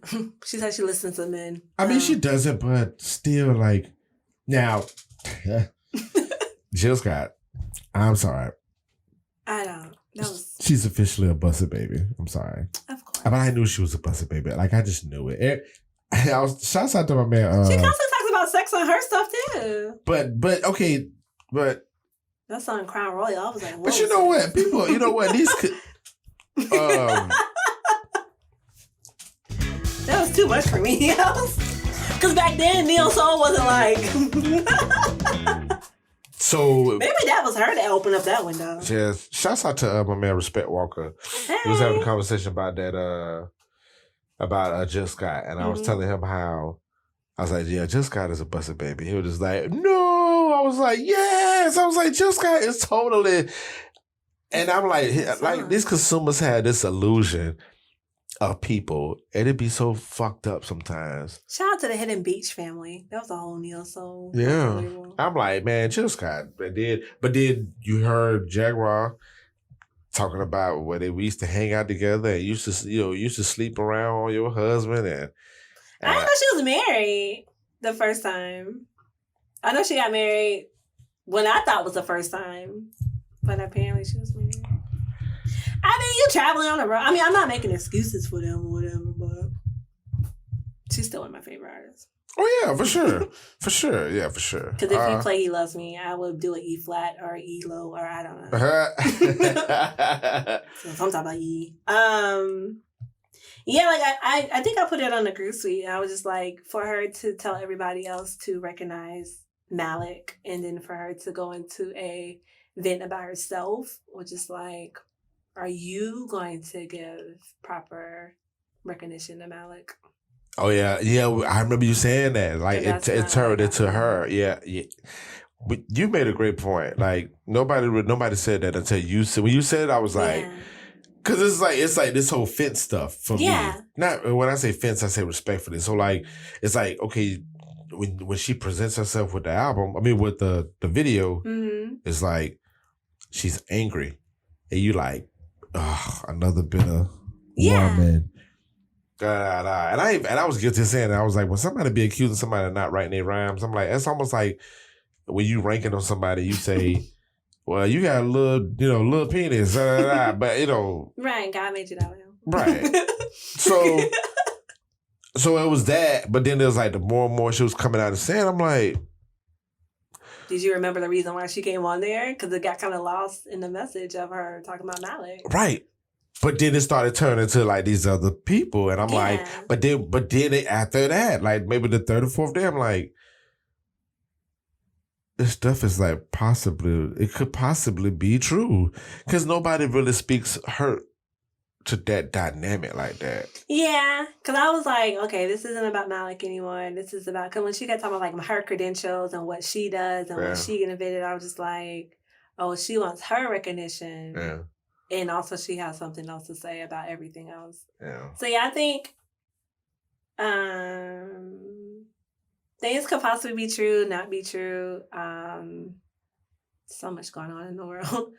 But she has a right to her platform and to speak her truth. Like I said, I don't think out of 100 people, 85 people right now know who Jaguar Wright is that didn't know who she was maybe 2 weeks ago. I was like, oh, she out? Cause you know me and my internet ignorance. I was like, oh, she got an album? No. That's not what it was. Right. So. But she has something coming out, though. She does? Yeah. Oh, okay. But I don't think... You know, you're right, because she kept saying something. I don't think she's like trying to promote it, though. Because people was like, she doing it for a publicity stunt. I'm like, nah. Her feelings, the way she talking seems so... That shit seems so real, friend. Like, she's hurt. There's hurt in there. But right. I feel like, again, like, my whole thing was just like, if you're going to talk about Malik and what he's done, at least have like one video about that. Right. If you can.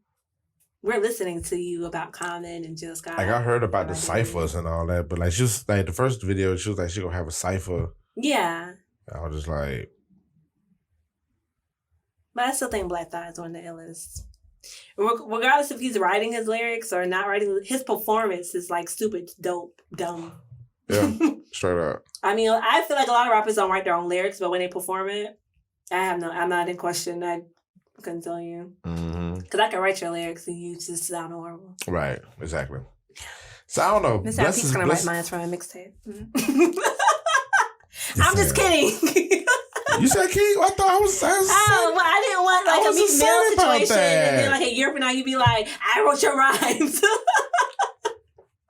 I'm like, okay, Ann. So, but if that's the case, if you get on tour with Beyonce and you just like, you feel like shit on me, I have to take you with me so you could continue to write. Thank you. But you might be like, nah, I found somebody else. Oh no, of course not. But like, I found Drake's writer. Oh. Well. Yeah, but you and him. Oh. The more the merrier. I'm gonna do 4 songs. He does 2. Okay, right, cool. right. I got you. And you'll be the DJ in the front. So. Yeah. But yeah, that's a very hurt woman in social media. Like I said, we have to respond within 24 to 48 hours. So. Yeah. That's her thing that she's doing now, I guess. Yeah. Cool. But nobody spoke on anything that she said. But I feel like if somebody spoke on it, man, it will be worse. Hell yeah. Like, yeah. Keep your head down and keep working. Tiffany had to say, well, I'm with Common now. So. Nah, that was real shit what she said. That was real shit. Which I feel like the goofiness and then like the whole calm thing is, I guess, a balance. Mm-hmm. Yeah. Common been out here busting it like a golly. Friend, which is why I'm saying I don't put it past like what she was specifically saying about Common. Mm-hmm. I was like, it parallels the stuff that she was saying about Talib Kweli. Which he got banned from Twitter, which I don't mind it. But it parallels like him assaulting a woman. You know what? When I was doing my research, because I do research for my website, I just don't put stuff out there. But I was doing research for Black Joy. I came across that lady's like article, but I didn't think nothing of it. But she was saying like, this guy is attacking me, and I was like, Talib Kweli? I was like, okay. So I put it like in a different tab, but I never went back to like read it. And then like when it came out again, I was like, oh, he's like literally, but he's like that on Twitter. But I remember I heard a story or something like that saying that he hit his wife, the one that he had just got married to or something like that. I think I heard that too. Okay. Well, that just goes to that neo soul doesn't calm you all the way down. Or I don't know. Oh, everyone's human. I'm not making excuses for him. You know, put your hand on a woman, but you know what? I feel like a lot of these neo soul niggas feel like they stressed out. Well, no, I feel like they can get away with it more because of the fact of who they are. Yeah. Yeah, because if you like Common, like I would like think about the fact that think about Plies. Like when you look at Plies, that nigga he a regular person now. Like compared to like these neo soul guys. You're right. He's literally like think about Plies, Bootsy, all these other guys. Like you're looking at them like, well, shit. If that's the case, y'all should just said fuck hoes too.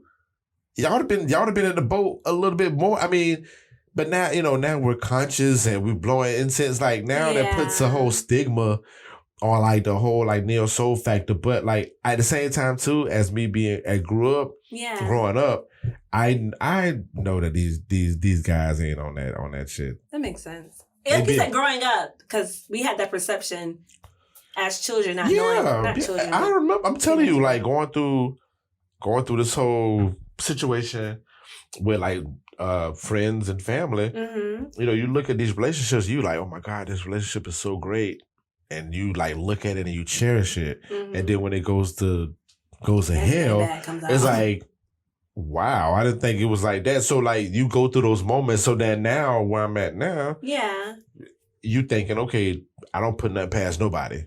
Right. So when you see the neo soul guys, I'm like, man, I mean, I'm around these neo soul type people. Yeah. Like in the community, like I'm considered one of those neo soul people to everybody. I don't know why. My friend is a goon. Mm-hmm. And I'm a goon, yes. Straight from 45th, but I got like 5-6 sticks of incense holders around here. You like to smell good. I mean, I don't know what's the problem. Right.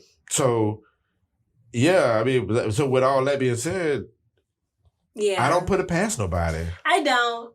But especially like with because it's so easier for them guys and them girls to do that.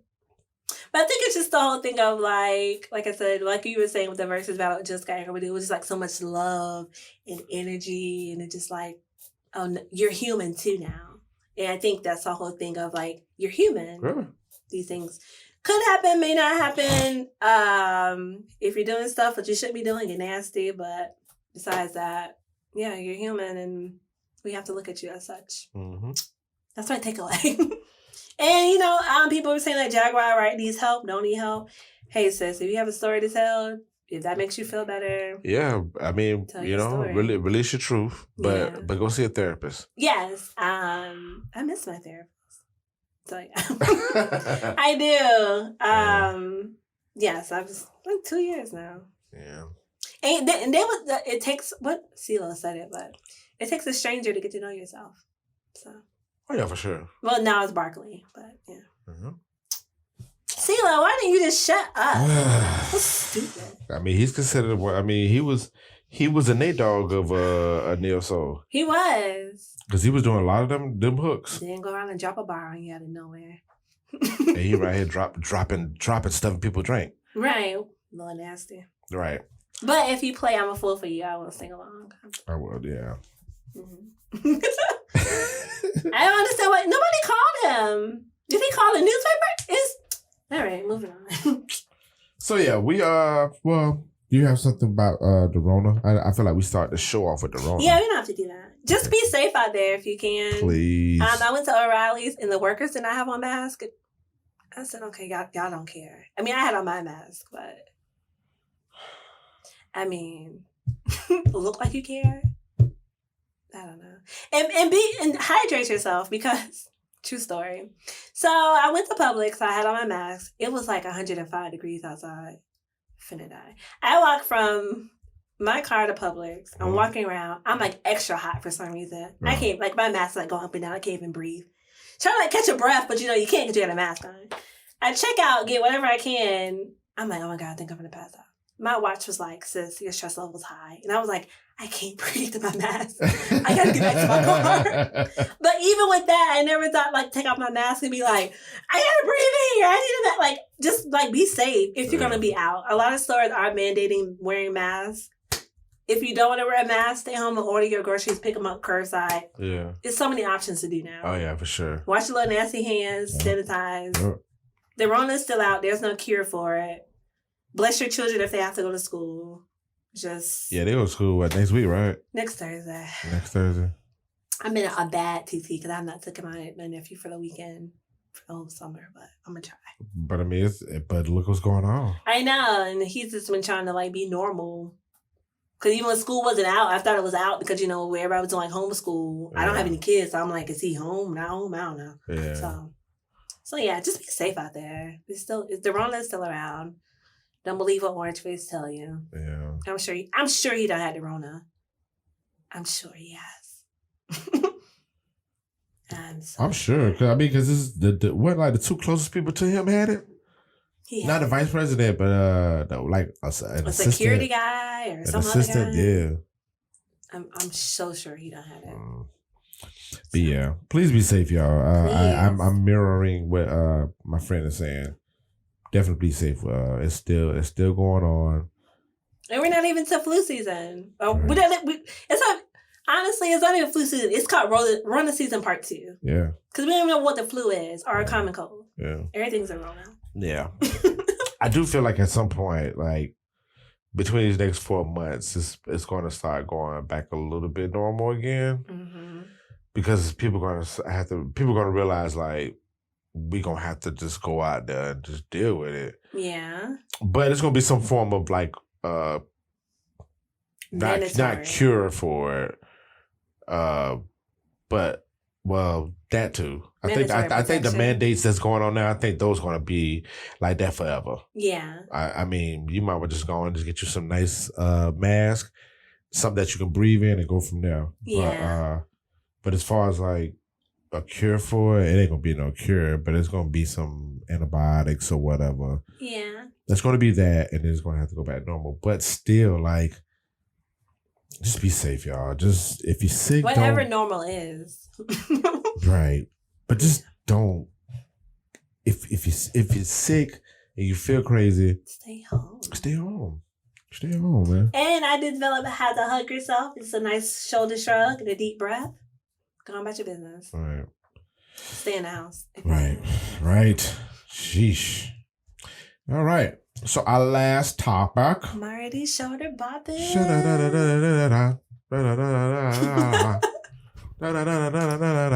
can't. I don't know what she's saying, but.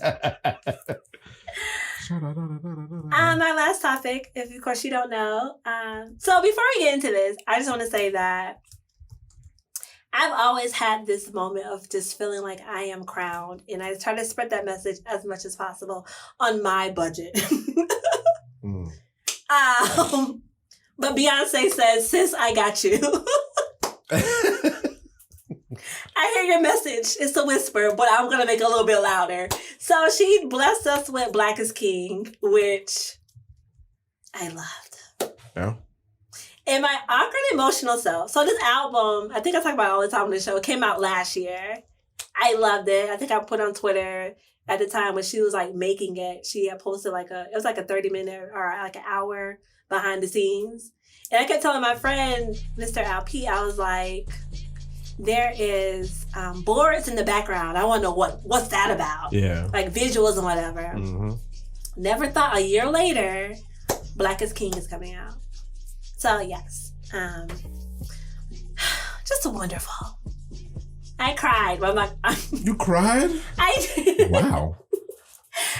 That was heavy. I know, but because it's like such a message where, and the whole Hollywood's looking at this. This is a message about a boy going through life as similar to the Lion King, but there was no reference of slavery. There was no reference of segregation. There was no reference of us just being tolerated. It was just us being celebrated, and that was that.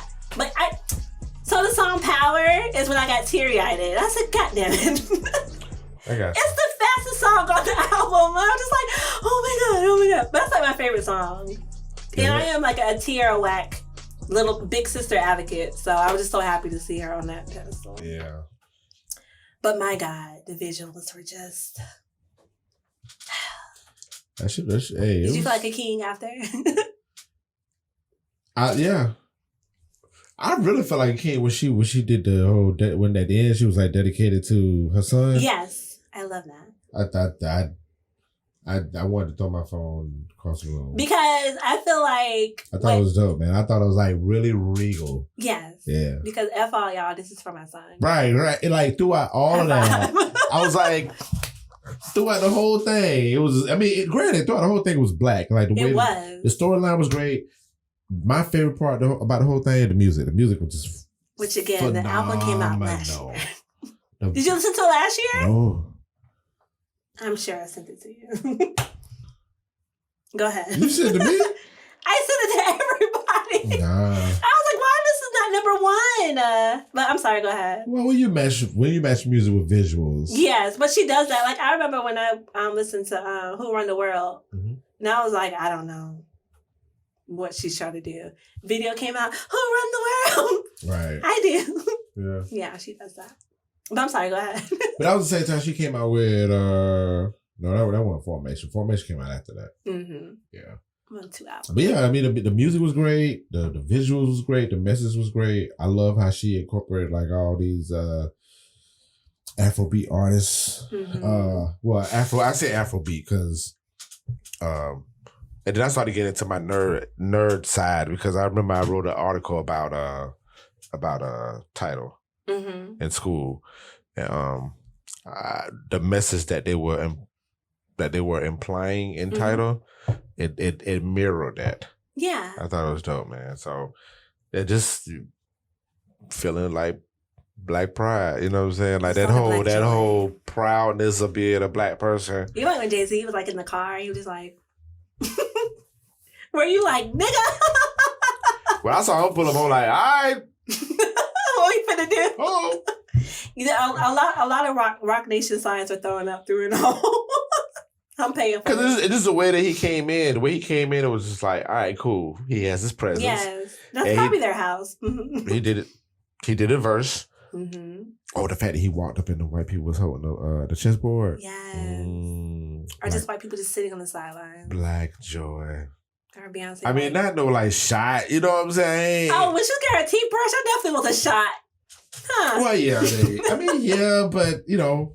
I love it. But it's like, why not? It's like, you can tell this story and not remind us of our oppression. Yeah. Because we already are aware of it. Mm-hmm. Even like I was watching like the Umbrella Academy season 2, it was like they had to go back in time. Well, if you go back in time, that's segregation. So again, you're reminding us that nothing's changed. But right. Yes, I watched it 2.5 times.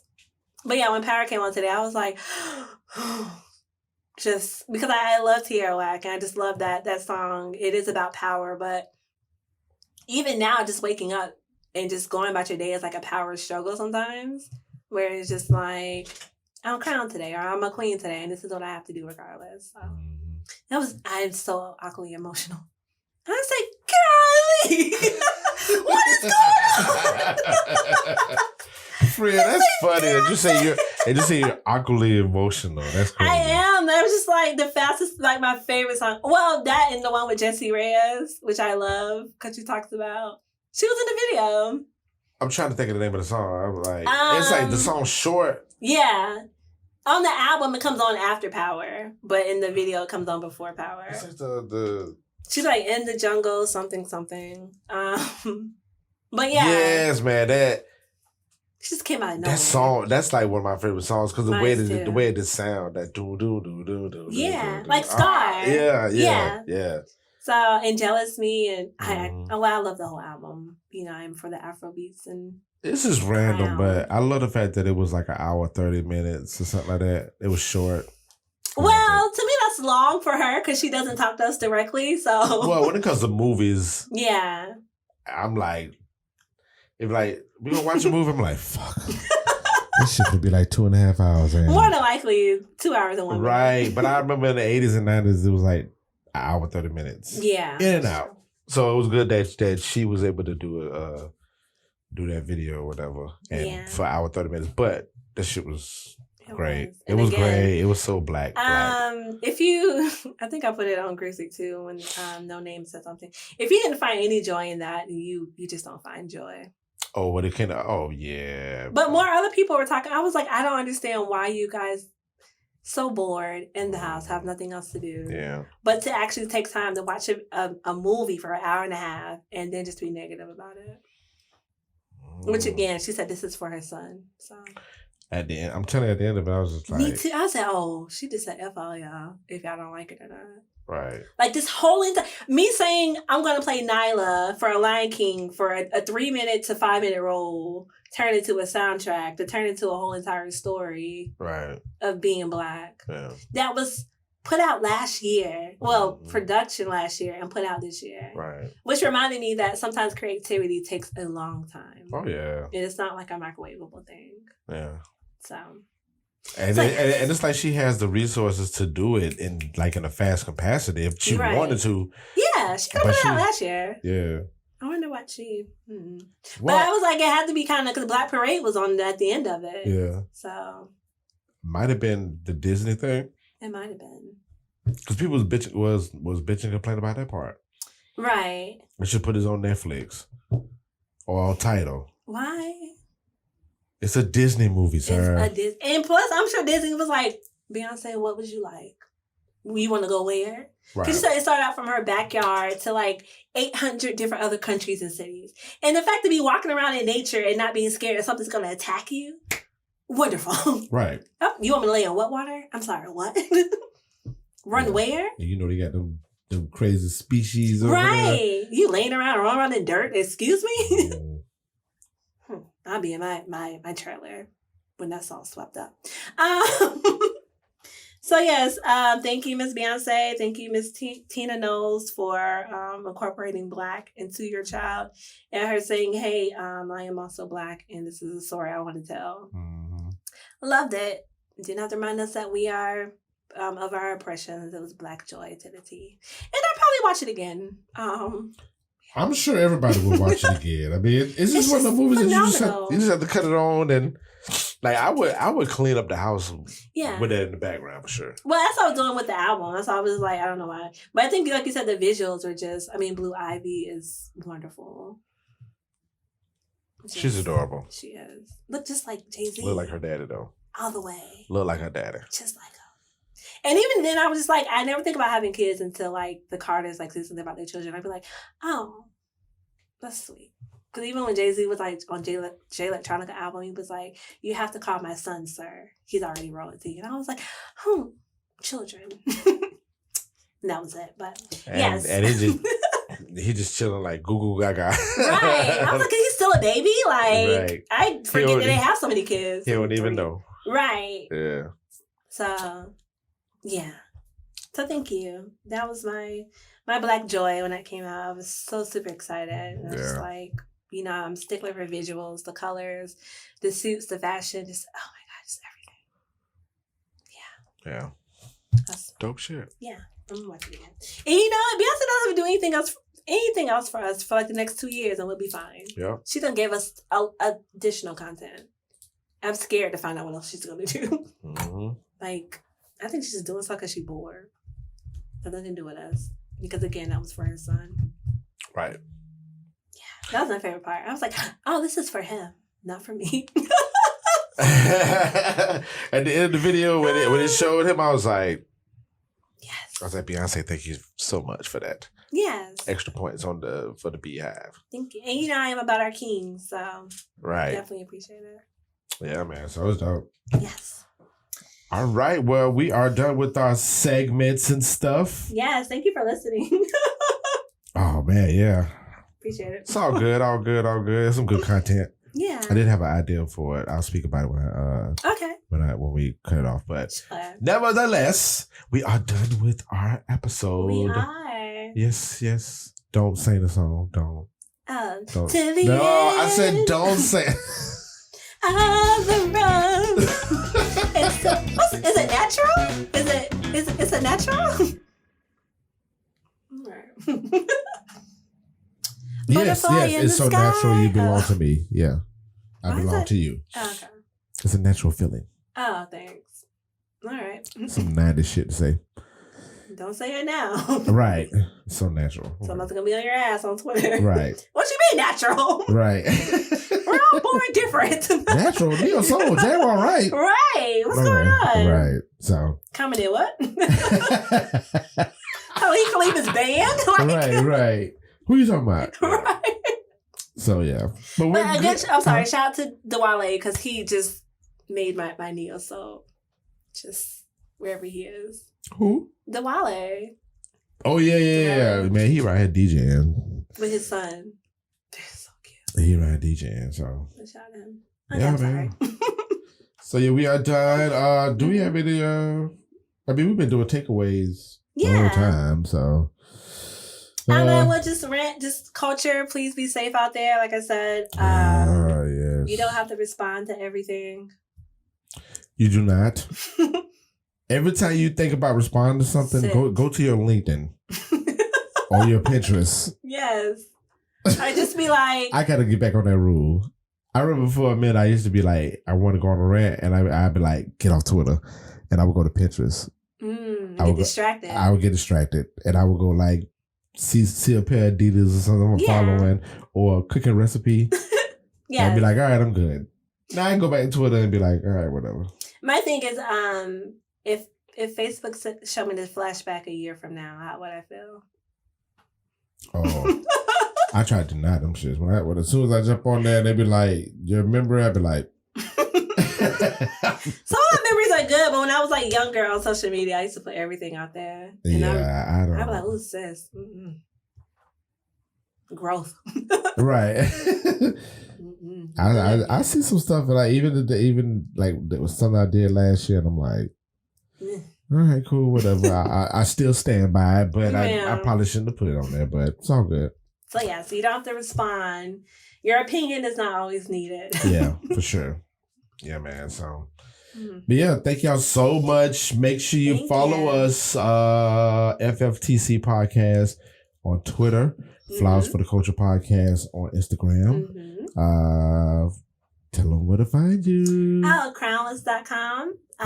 That's where she has an IG now. I had it for a while. Oh my God. But I was trying to get it set up because you know how. She probably had that shit set up and was just like, I just don't know what to do with it. Yeah, pretty much what it was. Oh my God, friend. Just like how you got on me about the accolades, I'm getting on you about this IG. I was doing a Beyonce thing. I was like, it's not ready yet. But then it's not following people on its own. So I was like, what the heck? So yes, IG for crownless.com is crown_com. It looks just like the website. And yes, you can follow me on there. And you can see me tag my other social medias, Instagram, where I am the goon. So the goon. I am not a goon, but yeah. Yep. So yes, follow me, and thank you to my friend Mr. Al Pete for just joining me with Flowers for the Culture. I appreciate it. Man, listen. Started out with nothing and came up with something. Boy, this shit came out so great. It's so cool too, man. I've been enjoying this whole role, but me too. I just want to. The break. Just to let you guys know about the break. The break, we're just gonna we're not gonna be taking vacations and stuff. Even though ReRe will have a birthday. I will. She will have a birthday coming up. But I do think that when we come back for season 2, we'll be going through the holidays and it just be a lot of that stuff going on. So I think podcast is a little richer. When we go through those moments, and we just need to get some admin stuff done because we want to bring the best content to you guys, and get it together. So, and we're gonna sell crack. So, I'm telling you, when you come back, this logo would not be right here. The logo gonna be up here somewhere, and it's gonna be a Gucci bag. It is a Gucci bag, a big ass bottle. I'm gonna have 3 cell phones on the table. Yeah. I don't know. We coming in to Rick Ross, what's his name? Elvis Presley Boulevard. Yes. Yep. Mm-hmm. That's what I'm coming in on. And it's going to be winter, so we have to have Meek and Chinchilla. Yep. Thank you. It has snow falling. Yeah. That should be crazy. 85 degrees outside. We don't care. Little flakes falling from the sky. And we're so where did they go? Right. They crazy. Mr. RP, where can they follow you? Where can they find me? Let's see. Not the feds. Yeah, right. mpn-llc.com. Personal MrAlpete.com. Everything's Mr. Alpete on all the socials. MrAlpete. Yes. That's where you find me. And I'm on Twitter. I'm on all of them. Yeah. But frequent Twitter, Mr. Alpete. He says good morning every day. Every day. Yeah. And the people say good morning back, and I love it. Oh, okay. Because I'll be I'm just going to skip a day. I don't want him to think. What? What the hell? What is that about, friend? Because I'll be I'm going to talk to him later, so I don't know. Yes. Scrolling. Okay, well, that's fair enough. Fair enough. No, I like, did you see my tweet? I said good morning. Fair enough, guys. Fair enough. Because we do talk on a daily. So, yeah. All right, we done. So, Yay. To the end. Oh my God. Don't. I'm just like, on the road. Let me cut this camera off. I can't cut the camera off fast enough. Oh no, here we go. Did you get it? No, I did not. It's unnatural. There we go. Jesus Christ.